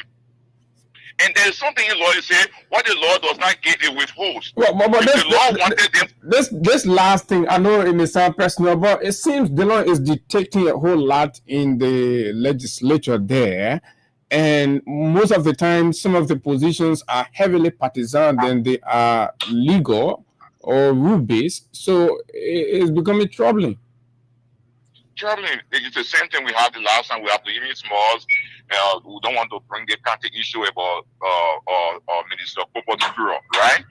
You as a member of Article 34L give you that kind of police power that you can check those in the executive. You have that power to look at them, to provide oversight and all this stuff.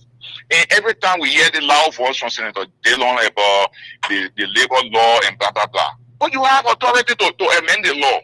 Propose something. If you know the law is weak and it's not protecting Liberians, propose something that will protect Liberians so that the Liberian can get a job. Rather than going to be too troubled and standing on the floor talking about this and that. It was demeaning to us. You don't do that.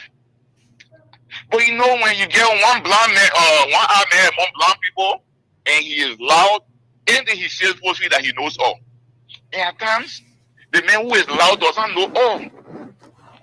So when you follow him, he will say that go. Even if there's a big pit before you, when you think the ground is level, and before you make up your mind, you're already in a big hole. That's what's happening. That's all correct. The confusions they are not good for our country. That's correct. And there's where respectfully, the House of Representatives have to stand up and say, look, this is not the intent of the framer. Because if the framer wanted that thing to be done, like any other matter, they would not say, you got to do this and the other person got to do this. They try to divide the role. So you think thank you very much, Honorable Yelu. Thank you very kindly. I mean, your input were very, very profound, and we highly appreciate because of time, and I know you have to catch up with other things. Thanks a lot. Finally, what do you want to add before you leave?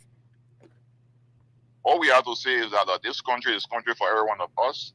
What the people in the legislature will do today have an implication on this country tomorrow. So we are good citizens of this country. We also have our thought and our voice to tell the people that do it right. Stop creating constitutional conflict that tomorrow people say, but you both sat down there and you didn't talk. We will lift our voices up to speak because this country is for everyone. Whether we are those are even in opposition, it's our country. Because the budget that they are passing, it has nothing to do with us. Correct. It has something to do with the cleanliness in my district. It has something to do with the cleanliness in Dwazon where I live and other places. So we can't sit in this country and allow people to proceed wrongly and say we're not talk because we are in opposition.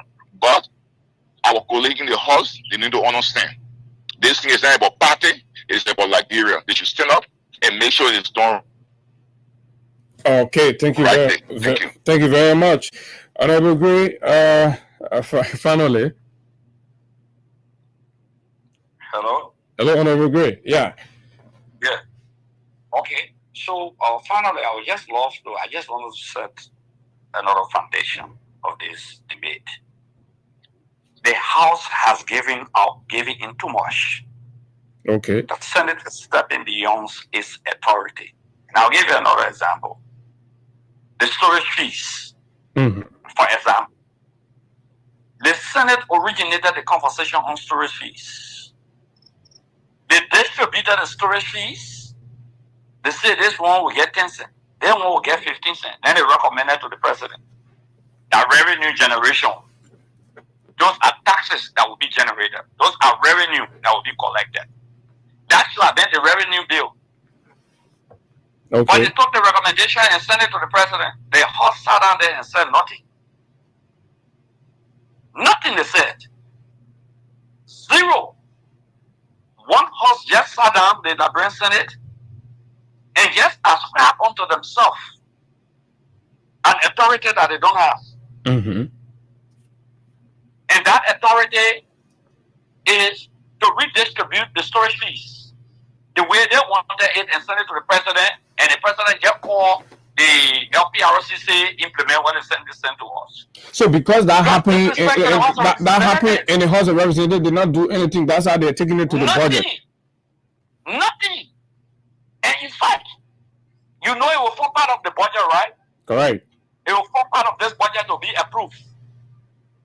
And the House of Representatives will just sit there and approve a suggestion from the Senate. We're all working with them. That's not been a collaborative effort. That's what I'm saying. And I rightfully, my colleague said something very important. It doesn't matter who the argument comes from on the floor. Once the argument is logical. It doesn't matter where it comes from, Musa Berete. It doesn't matter. I'll give you an example. Okay? I'll give you a lot of examples. I wrote a communication once upon a time about Noka. And it was a serious thing. Speaker Talo was presiding. He took the communication and sent it to the relevant committee for a serious debate on the floor. The opposition, the ruling party lawmakers were furious. Some and some other guys were very furious. But we succeeded with Talo presiding. In my way, no way. But for Chimos, for example, the meter still agreement that came to us and we rejected it. They came from the executive, but we rejected by us. But for Chimos was presiding as the speaker for the ruling establishment. And we said, no, Eugene Facon and Snow got into a disagreement. People in cities were calling me, oh, you know, Eugene, our party saying, you know this. I said, no. As long as he doesn't apologize, he has to go to jail. He will be handcuffed and sent to jail because his action is contentious. And we did that. We succeeded in doing that. I remember Arthur Jackson was Deputy Information Minister. He had an argument and insulting me. At the end of the day, Carlo invited him. He was punished for that. It's about preserving the authority of the House. The authority of the Liberian legislature is very important. The people voted for the president 6 years, I had voted for the representative for 6 years. No president can dismiss you. But see the way they did, somebody jump in and say, I'm a regime speaker. Where in the war have you heard a speaker saying, I'm a regime speaker? Where in the war have you ever heard that? Even if you're from the regime, you cannot say I'm a regime speaker. And it's a dangerous thing to even say I'm a regime speaker. Regimes usually are people who are dictators. Politically, as a student of political studies, it's not good to use the word regime. No, when regime. you hear the Americans saying there's a need for change of regime in Iraq, it means a change of dictator. Even when you begin to call people ruling party, that means that dictators, they call them governing party. That's the best way to say it. That's the best way to euphemize it. Okay? The change of government. That means you're changing a democratic government, but instead of change of regime, then the guy does not even understand the magnitude of the word regime. To say regime speaker. Okay, That means that's a dictator speaker. There's a speaker that is being puppet string. But the government, the executive had no problem with that. They celebrated that, and they call themselves. No, but not the issue of the executive. The issue of the Liberian people. No, but it's about how they want themselves to be seen. That's how they want themselves to be seen. That's how they want themselves to be moved. That's why they are disrespected. And this argument that we're propounding, we are not doing it because of us. We're not in the house. We are not members of the legislature. It's about the dignity of the house that we all came from. It's about that respect. It's about that dignity of the house that we all came from. Okay? This is the most disrespected lawmakers in the history of the country that I've ever seen. The most disrespected. You think the U.S. congressman, you think a minister appointed by Trump can go argue and insult a U.S. congressman? You know what you're talking? Because the Congress people politicians. But these representatives have been flogged by police officers and nothing came out of it. No investigation, nothing. We're talking about our police officers can stay in the street and argue with the lawmaker and insult them. The people can be beating on the cars in the traffic, beating on the cars. You got sorry to you, somebody can go back right in front of the vehicle. Because you're not properly representing the people. The status and the standard of representation is reducing in this country. That status. That Garrison, my former colleague, ask Garrison. There was a time I want to say this to you, we passed the budget. President Sadi submitted the budget, we passed on the budget. Mm-hmm. And the budget was sent to the executive and she signed on it. She went to the United States of America. When they asked her to send the law because they got 30,000 cars, she said, I didn't give it to them, they took it. The lady who signed on the budget, though, the final signature by the president, the vice president, the speaker, the president went America, President said his visitation, I think it was 2012 or 13. Yeah, sure. He said, I didn't give it to them, they took it. You know who did? We demanded that the president will apologize because she signed on the budget. She was in America and I said that statement is impeachable. President Sali came back to Liberia. Guess what? The traditional council came to the Capitol building in a meeting with the leadership and other people, and I was in that meeting. Zanzan Kawa asked him, he said, I cannot grade my hold the quota. I said, no, that the speaker will hold the quota. He said, please, you go to the president, to the mansion. I will say, we never go to the president. The president will have to come to the Capitol building. They suggested that the president, we and the president should meet to Centennial Pavilion on a neutral ground. The chiefs, we said, no, we're not going to the president will come to the Capitol building. Do you know the next day, Eddie Johnson said he came to the Capitol building? You people were strong. You people were strong lawmakers. You were strong as compared to what we have now. The next day, President Sadi crossed the road quietly, unknown to some of us, because it seems to be the arrangement stronger than wait for her to come. And you know who flagged that issue? And but the president should take on war back. It was Akaros who flagged that issue. In the midst of opposition forces, the Unity Party had a speaker. They had a collaborator as deputy speaker. They had a committee on Westminster and finally Emmanuel Nukwe. Every one of the leadership to a greater extent were members of the Unity Party. But that dignity of the House of Representatives was respected. President Weah never disrespected the Liberian legislature. Not they who had done that. Ellen could not do that. Ellen went to America when she made that statement. You remember? I went on the VOA and said she can be impeached. She made two statements. That I didn't give it to the legislature, they took it. And then the other statement she made, she said, market women were taking their children voter registration card so that they can vote for George Weah. That was also an impeachable offense. Okay. So we raised the issue of impeachment. Oh, Ellen came on her knees to the legislature, to the House of Representatives. She came on her knees. Tyler would never sit and allow. Then Tyler is there now, Senator Tyler. He should be advising the guys. He might well look away. So be advancing the guy. So, Honorable Slow, if I'm understanding you, that means the problem today at the House, Honorable Grace, sorry. That means the problem. No. That means the problem today is the speaker. If I'm understanding you, the speaker, because the leadership starts from the top, and you're naming names of people who will not be presiding and such a thing happen. But now we have one man that's presiding. All of these things are happening. So it is a matter of the leadership. If that speaker just allow his colleagues, and if everyone of them get together and say, we cease the discussion of the budget of the country, will not touch it until the Senate stop. The president will move in. He will coordinate immediately. He will coordinate immediately. You say we will not proceed with the discussion of the budget because the Senate is proceeding unconstitutionally. Even if they don't go to court, they can use political amnesty and say if any minister go to the Senate at this critical juncture, when we are having public hearing, and you go to the Senate for any public hearing, we will not listen to your budget, we will not pass on it. They have to take a stand. I will give you an example. Mary Brown, for example. Mary Brown. I give you another example before I leave it now. Mary Brown and Grace, the former superintendent of Montserrado County, Grace members of the Montserrado Legislative Caucus. We sent for her. She was arrogant. We sent her to prison. Mary Brown went there. And they had, you know that in the House of Representatives, the vice president of the country came to the House of Representatives and wanted to beg. We told the vice president cannot beg. We declare Mary Brown a non-governmental material. And as long as President Sali keep her at the City Hall, we hold the budget of the City Hall. That's how President Sali took her for City Hall. That's how President Sali took her for City Hall. Okay? The legislature is not about showing your authority or your power or overusing your authority. It's about using it appropriately for the dignity of that body. Okay.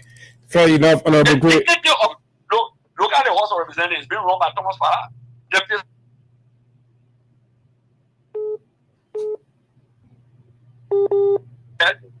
They gave $2 million to him, he happy. Once the boy gave $2 million, he happy. Okay? It's the greatest mistake in the history of the legislature is to take a lame dog, somebody who has demonstrated no leadership in the history of the legislature for 6 years, and you're taking a main speaker of that body. And Emmanuel Lupe does not see you having a cloud. Alex Dado does not see you having a cloud. Prince Moe doesn't see you having a cloud. Darius DeLong, James Bandi, or what the vice president of the Republic of Liberia, Jeremiah Kuhn, they don't, because this guy was not a leader in the House of Representatives. He didn't have the cloud. He didn't have any authority. He didn't demonstrate leadership. Today he's speaker. So the guys don't respect him. They say we can do anything, man. Your leader, man. I may just hanging there. Anytime we all will tell the beginning to remove him. That's what they do. That is belittling. That's belittling of the speaker. That's belittling of the speaker. Don't you think so? I'm telling you, I know this. No, let me tell you. I have a group in the legislature to keep the stability of the House of Representatives called Special Forces. In the 54th section of the Special Forces, the collaboration of ruling party lawmen and non-governing party lawmen. Okay. In the legislature because they were very strong. I had them. We had the Special Forces. I was the chairman. He was a member of the Special Forces. I was the head of that group. Okay? We had him there. But to be frank with you, this is a guy, a laid-back guy. He's not the kind of a guy who can be placed in leadership to lead. Okay? Not that he's, no, don't get me wrong. I will not say he's dog, no. But he's just not the kind of a leader to lead. No, I will never say Richard Kuhn is the dog guy. But the man goes under pressure, attacks the media, threatening journalists to put them to jail, and then he flips and apologizes. Look at that.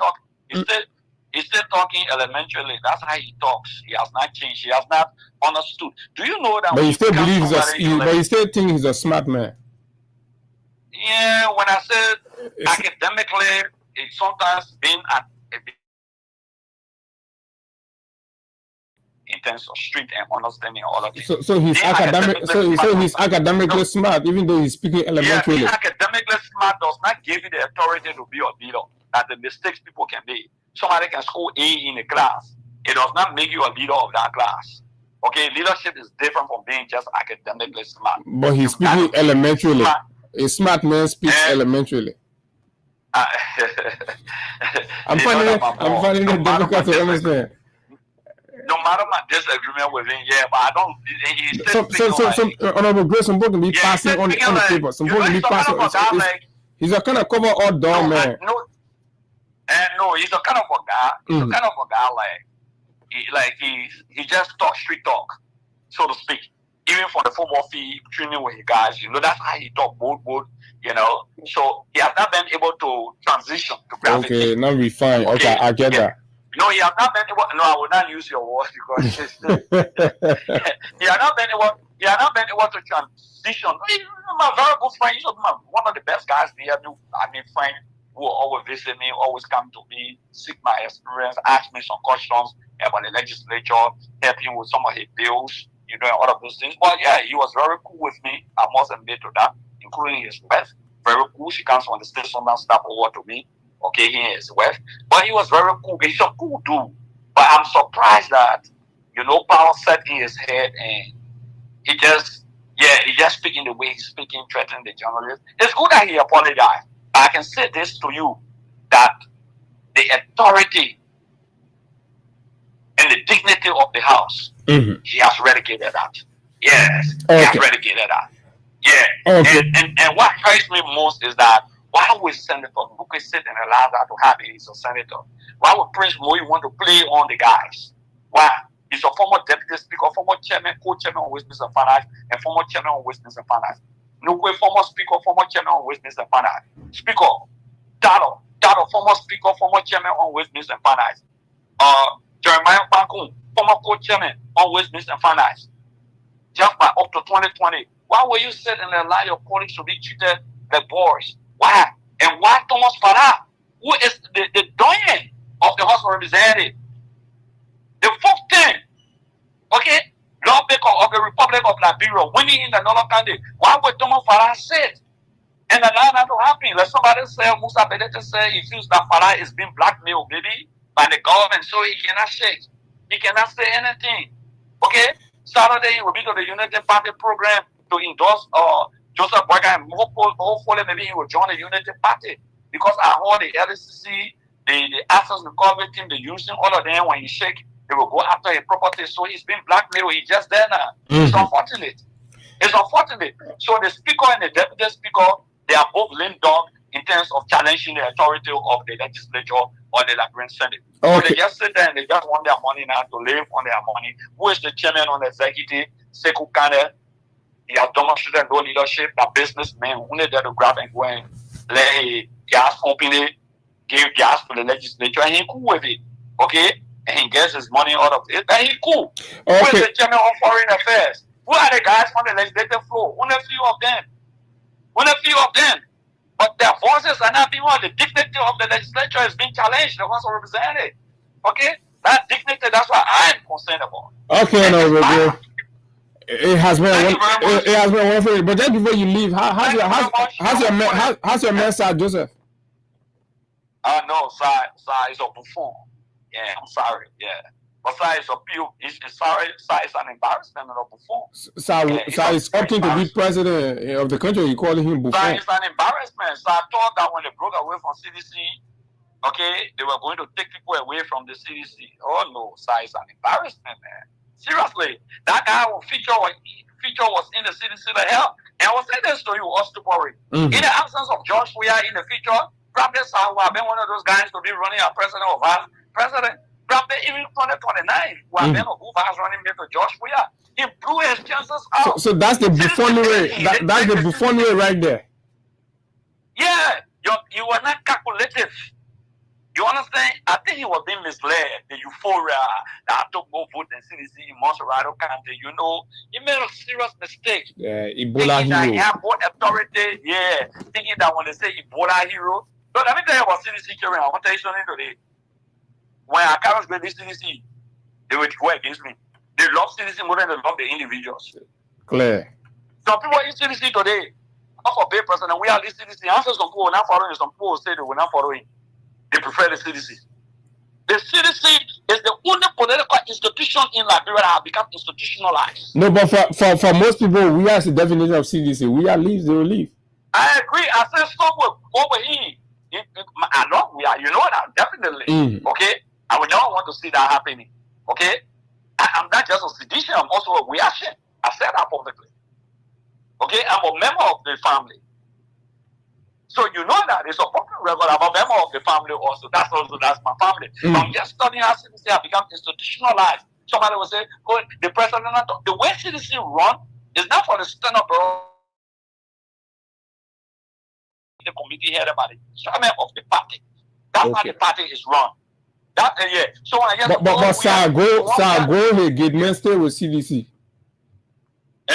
Sir left, but he get me stay with CDC. Don't make me talk. The guys around side, you know, they can call me. They say, "We know our chief. We'll stay with you." I know.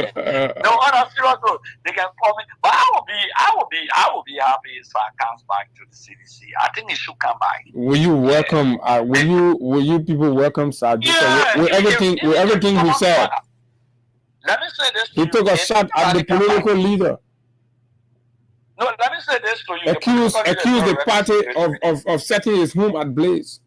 That's a great allegation. That trash talk. You know, when the woman making forward of me, she can say, "You know the thing I can hear, man. What can you not do for me?" Oh yeah. You don't want a lady tell you, "What have you done for me?" Move on here, man.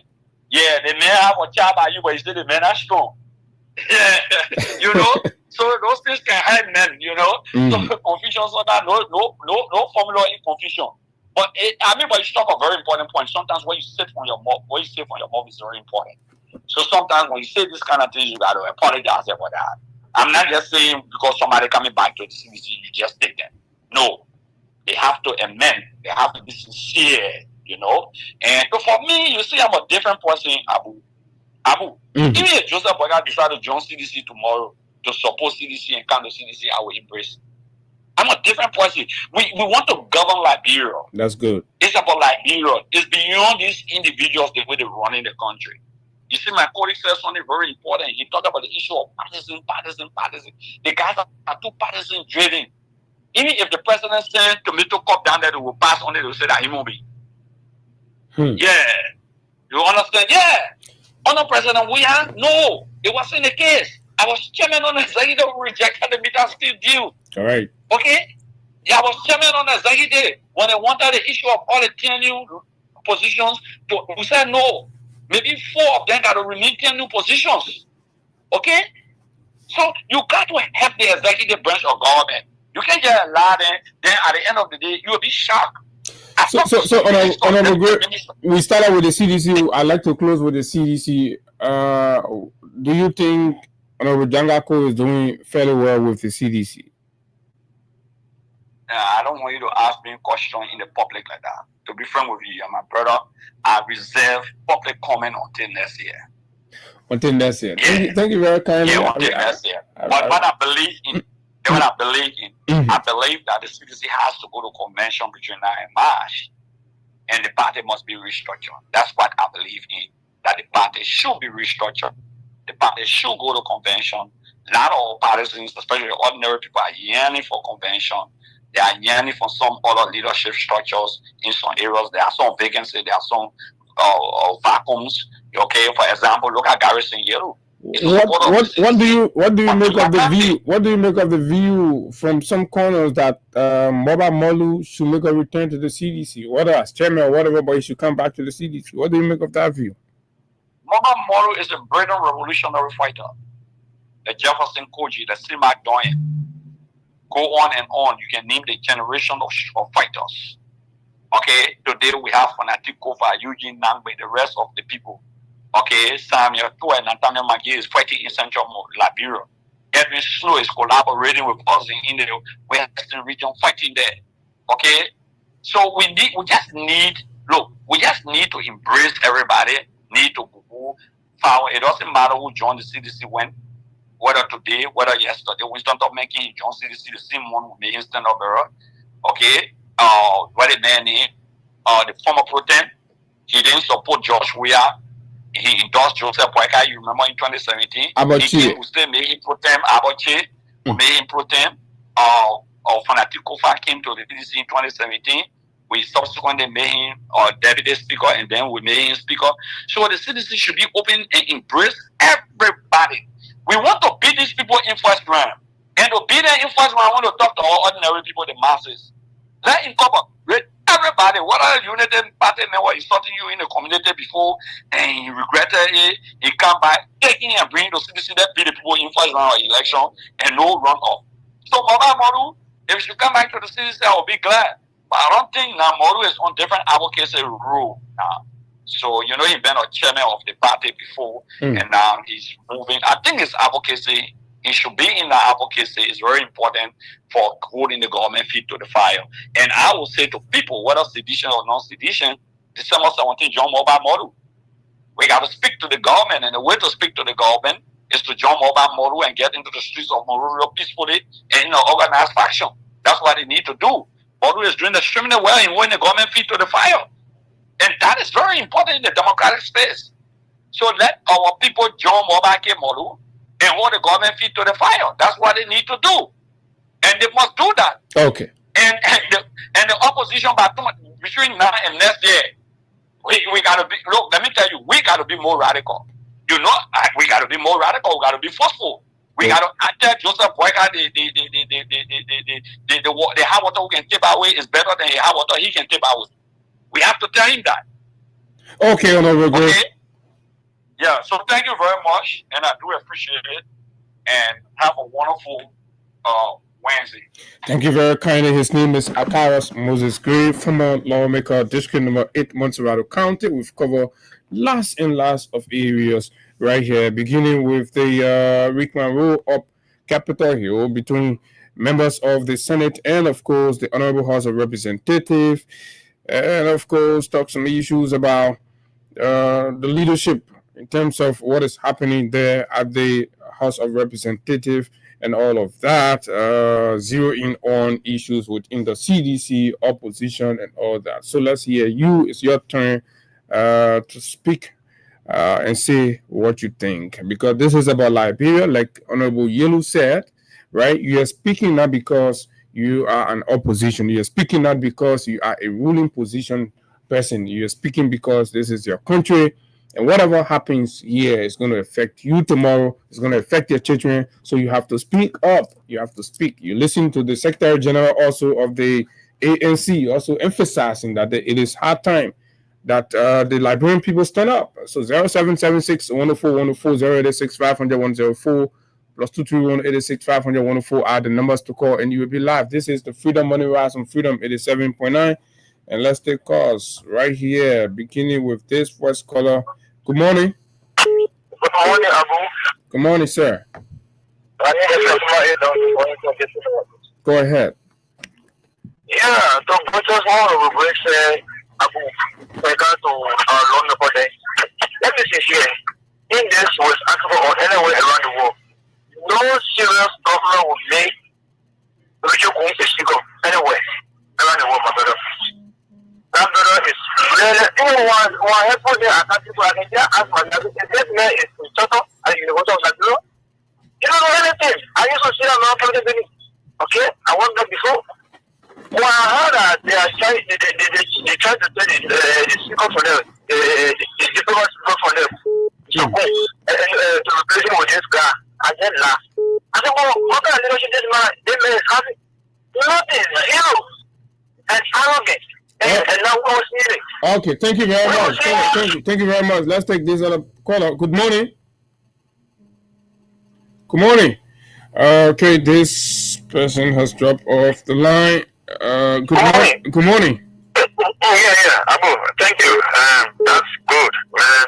We enjoyed that this morning. This is Seth car, and I remain the visually impaired keeping this president into the fire to this hour. You know, I had the general energy, and this is why I have said to sedition that 2023 election have come, 2023 election gone. It is now time to incorporate people. It doesn't matter how it happened and how it didn't happen. So for those that participated, that do what they did, they are regretting it. So we need to open our arm and bring people on board. And I agree with you that even the last time when I talked to the press at the groundbreaking ceremony, I saw the city that Sir Joseph was misled and he allowed himself to be used. And, you know, and our arm are open. If he realized his mistake, he want to make a comeback, he can. But let me conclude on this legislature thing that you briefly deal with here this morning. Look, this is quite surprising, Abu.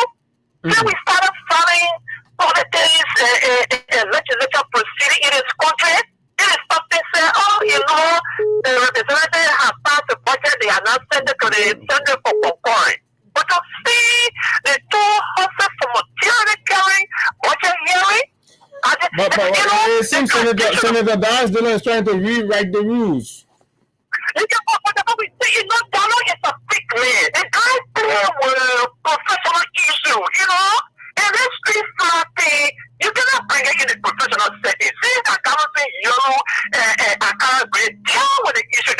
And then okay, I know how you guys managing it. And because we follow these kind of people, then we follow them, we take their control very seriously, and we take it to all of our platforms. Thank you very much. Thank you very much.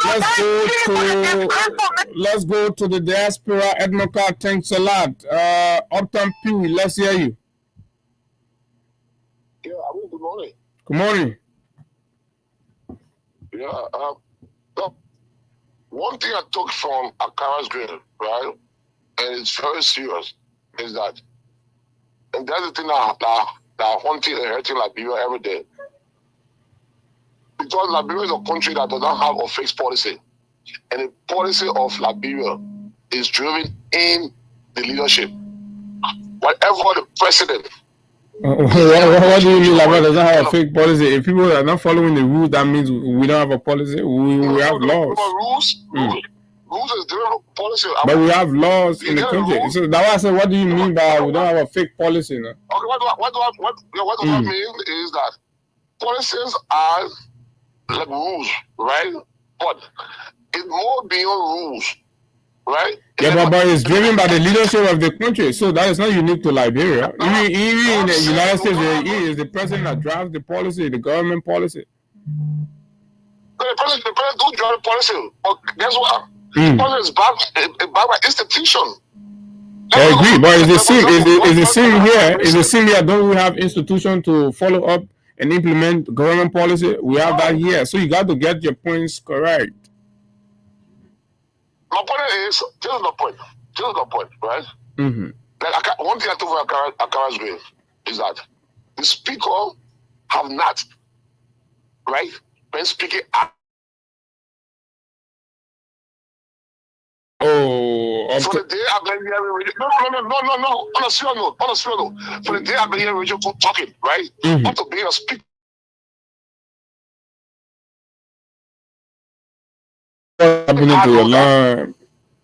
Your line is coming in and out. So let's take this other caller here. Good morning on the local line. Morning.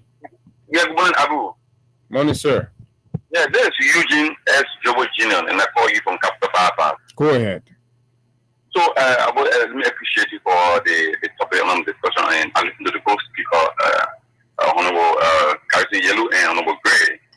And on the issue of the proceeding of the senators, I also reached out to one of those lawmakers, one of the representatives, at the lower house, and he told me, Abu, sincerely, he told me that Eugene, the senators are just both voting. What they are doing is going nowhere because they cannot allocate and send it to us. We don't have the Concord right. So what we do in chamber will be sent to them. The senators don't have that right. They don't have that face to even send budget to us. Even if they conclude in their mind, in a reasoning manner. So whoever is that lawmaker, why are they talking to you behind the horse and they can't come in front to talk? I try to reach out and maybe they'll come to the public. Even when they conclude with the public hearing and they conclude with the budget, they don't have that face to even send it to the lower house for the lower house to conclude to concord because the lower house doesn't have that right. So they are not waiting. They are not waiting there and maybe because they are less busy, so they want to invite public official for hearing. But at the end, what the lower house will send is what they will act on. So the last issue that has to do with the CDC, I would sincerely share the same view with Honorable Gray. This regime don't understand the issue of being peaceful. Because for the foundation of the government, they have been glaring that in the issue of the rule of law have been okay. So what we need a leadership that will speak vote on it, for the issue. Okay, thank you very much. Eugene Jobo. Good morning.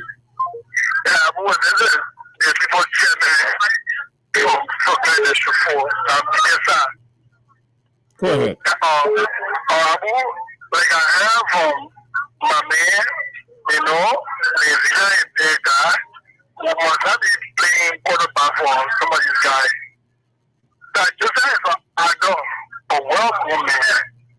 That Joseph excelled to the level of being a senator. He's serving in the lower house.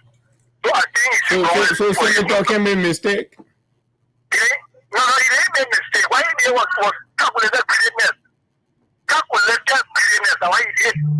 So maybe because when the man left the CBC, you see the whole town seems to be forgetting about the man. Nobody hearing Sir Joseph name and all these things. That's what people are saying. Yeah, so the creator was trying to add their modern things, but we created that. Now, you know, literally nobody. We sacrificed him. Okay. But he decided to do what he did to us. But let me just conclude by going to this speaker thing and why we're all in the house of legislation. You see, the people in the Senate, they are campaigning for their leader. There's a tendency of calling a leader in a leader. Joseph Boakai is a kind of man who doesn't respect Constitution. He has no time for constitutional democracy. He has no time for rule of law or opinion of rule of law. We are saying we violation of the laws in a bureau. So what you do on Robert Town or Senate that is working the will and pleasure of Joseph Boakai, what you will do? It will be as reckless as the president is. Okay, thank you very much. Let's take you on this other line. Good morning. Yeah, good morning, bro. How are you doing? Manager, let's hear you. I'm on the way on you from Tusafi community. From Tusafi? I'm not joined the general and some honorable objection or is the same. The president speaker is just sitting as a puppet and used by the executive and the other Senate. So what you expect from him, the people may speaker. So you are working now with the people, anything the people say, how many you go. Whatever things supposed to be having, you having the power to talk about budget, but you're allowing the Senate to override your power.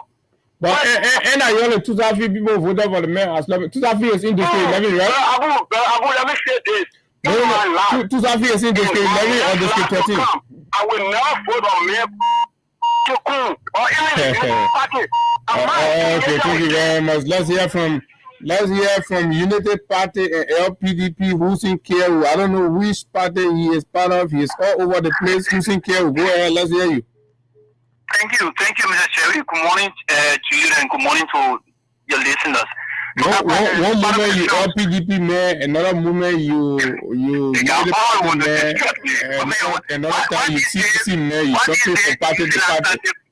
What is this using that party or me to always describe when I call? No, go ahead. I just trying to introduce you now. Have you not been jumping from party to party?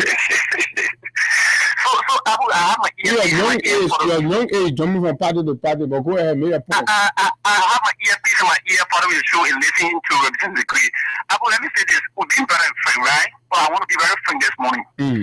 Rachel Kuhn, the 2023 elections, Rachel Kuhn was not option for the United Party speakership. He was not. Okay. And there's a privileged information. The speaker was come from Lofa in Nimali. But we lost the election, it became a tough decision by the United Party to select a speaker. When Rachel Kuhn and Representative Khan went to the president. But wait, how is Nimali any better than Rachel Kuhn?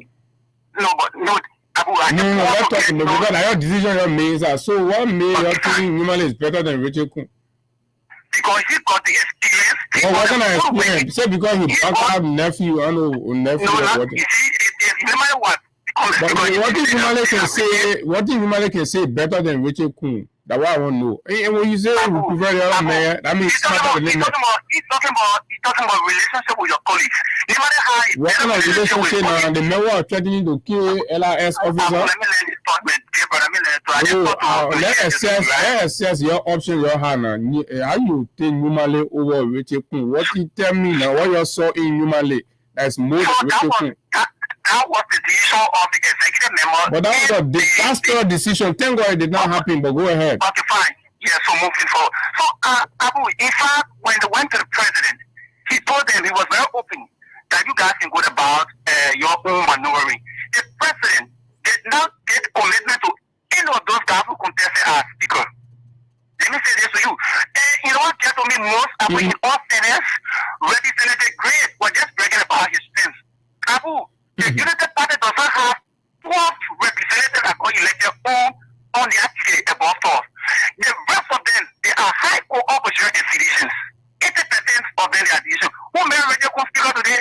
It was the citizen. No, move on there. We're talking about the quality, the caliber of the Roger Kunaru, the UP man. You're saying, I mean, come on, I don't know you, but you're saying, man, so they agree for the West area, and that was not their option. But who got in there? It was the citizen. Who pulling forth? No. Who pulling forth? That CDC pulling forth, or that United Party pulling forth? Who was sponsoring the people to RLJ? That CDC was sponsoring the people to RLJ. Who was lodging them to RLJ? That CDC.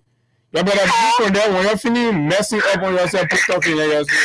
CDC people. So let me take this other guy here. We still have 4 more minutes to go. Good morning. Good morning, Abu. Morning, sir. I'm calling from Jakarta, France. Go ahead. Abu, I'm disappointed in our political party, CDC, and the entire leadership of the CDC. No, right now, don't be disappointed in CDC. Be disappointed in the president. Bwaka is failing the country. CDC is gone. They're no longer in power. Why are you wasting your time, CDC? Bwaka is failing in the country. The biggest opposition political party was supposed to hold the whole party to fire. Yeah, no, but right now the citizens themselves got to hold the whole party to the fire. The men making fun of the country.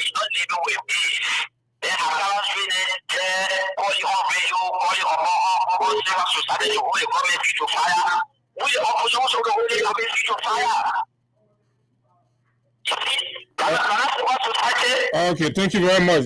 That's a view. I respect your view. Good morning. Yeah, good morning, Abu Shari. This is the voice of Sabu Rasta. Abu are joining the show for the respect. Say when you come to a location, Abu are in Zimbabwe, the voice of the voice. My brother, we're not talking CDC here. We're talking about the government of rescue. So forget about CDC, I'm talking about rescue. Yeah, but lead a man, I'll tell your own. Lead a man, tell your own. Okay, let me talk about who, Abu. How will you prefer Ripple over Bobo? Yeah, we can prevent Ripple over Bobo. Because right now, let me commend you, Abu Shari, everyone in studio. Look, Abu, you are character right. You are stigmatized with all kinds of magnificent that you join the list instead of being journalist. But today, the God of Abu Shari is too bad. The God of Antikopa is sweating. Look, Abu, that's why he said, nothing happened in the darkness when I come to daylight. Look, I'm not Antikopa like I know. When I be in our house, then I want to be Kaka, from Alaska, Abu, okay, thank you very much. Good morning. Good morning, bro. Abu, how are you? Better. Let's hear you. My name is Momo calling from Senda. Yeah, bro. Abu, I'm frustrated. You're frustrated? When I heard the general speak of the capital law of the house. The things the people do by losing that all CDC losing, I cannot go in the home.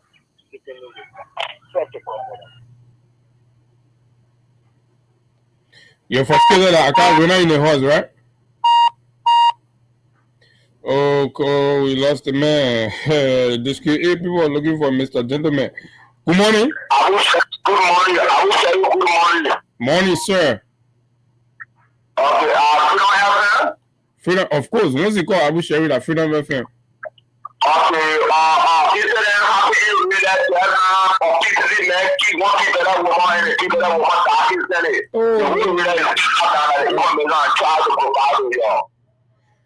wow, this other one, yeah. Oh my God. This other one, yeah, my people. So that is that. Authorities, you can check it up. It's a right line. Yeah, you know, violent policing is terrible. Hey, Lord. Yeah, man. Yeah. Hello, let me take the last call. Good morning. Good morning. I'm calling from local, the home of Yahoo. You're calling from where? You're calling from where? I'm calling from local county, Bondwa number 1 to be precise. How are you monitoring the show? I'm very happy to you're using radio or you're watching on the internet? I'm using radio. Look at there. So meaning we are live in Kulang district, is that what you're saying? Yes, the home of Janko. Number 1. All right, go ahead. That is what I'm monitoring you and the general now in studio now. Go ahead. Let me say the people of General Party, they have failed this country. And even some of our brothers around here will keep on morale, we can to them. But General Party is not meant for this country. They are not leaders to lead this country. They don't allow President Weah to lead this country for 12 years. But we don't listen. They say we want a old man, we want our own. Now we get our own. What he is doing for us, except corrupting, over and over. Except people will have judgment. Now look at the 10 million prayer that he is carrying for you. We have groundbreaking that he lied on Echo is doing this. So when we get into the trading, thank you for the good news. And thank you for the general for elaborating on what today we have elaborated on. CDC now recovery and go back under the Sacramento tree as the late young blood to us and revamp our party and fight these people. I do. Will be a wonder blow. We are in Lupa for good and we'll be here. The vote of God in 2023 will be more than the council will be more than that. I know we're going to beat the people because they have failed this country. Only making when you go out and come by and say I have read. Why have you used to the taxpayer money and carry out there you come out with nothing? What are you heading to? Yesterday, you said, oh, you have a lot of dedication, but you now you carry your dedication with African nothing. Carry invested million and nothing. But we need to carry 5 million and bring something that will benefit the people of Liberia. Okay. Thank you very much. Thank you very much. We have to hold you there, folks. So because this morning, basically that's what we said, and when we talk about those pictures we're seeing from the Emirate hospital, and I believe subsequently the Ministry of Health decided to go there, and they're posting fresh pictures and videos. Right, it's important, but yet still, let's ensure that public facilities are maintained, and that is the responsibility of the government. If your president is unable to attract anything to this country, what was attracted here, built here by a successive president, you're under the obligation. That's why we are paying our taxes. It's not for you to keep collecting our taxes and, of course, wasting it on your concubines and all of that, and your side chicks and all that. So, folks, that's all the time we've got to be here. This has been an excellent Wednesday morning presentation of the nation's biggest breakfast show, the Freedom Morning Rise on Freedom 87.9. We are going to be here on tomorrow to bring you another fascinating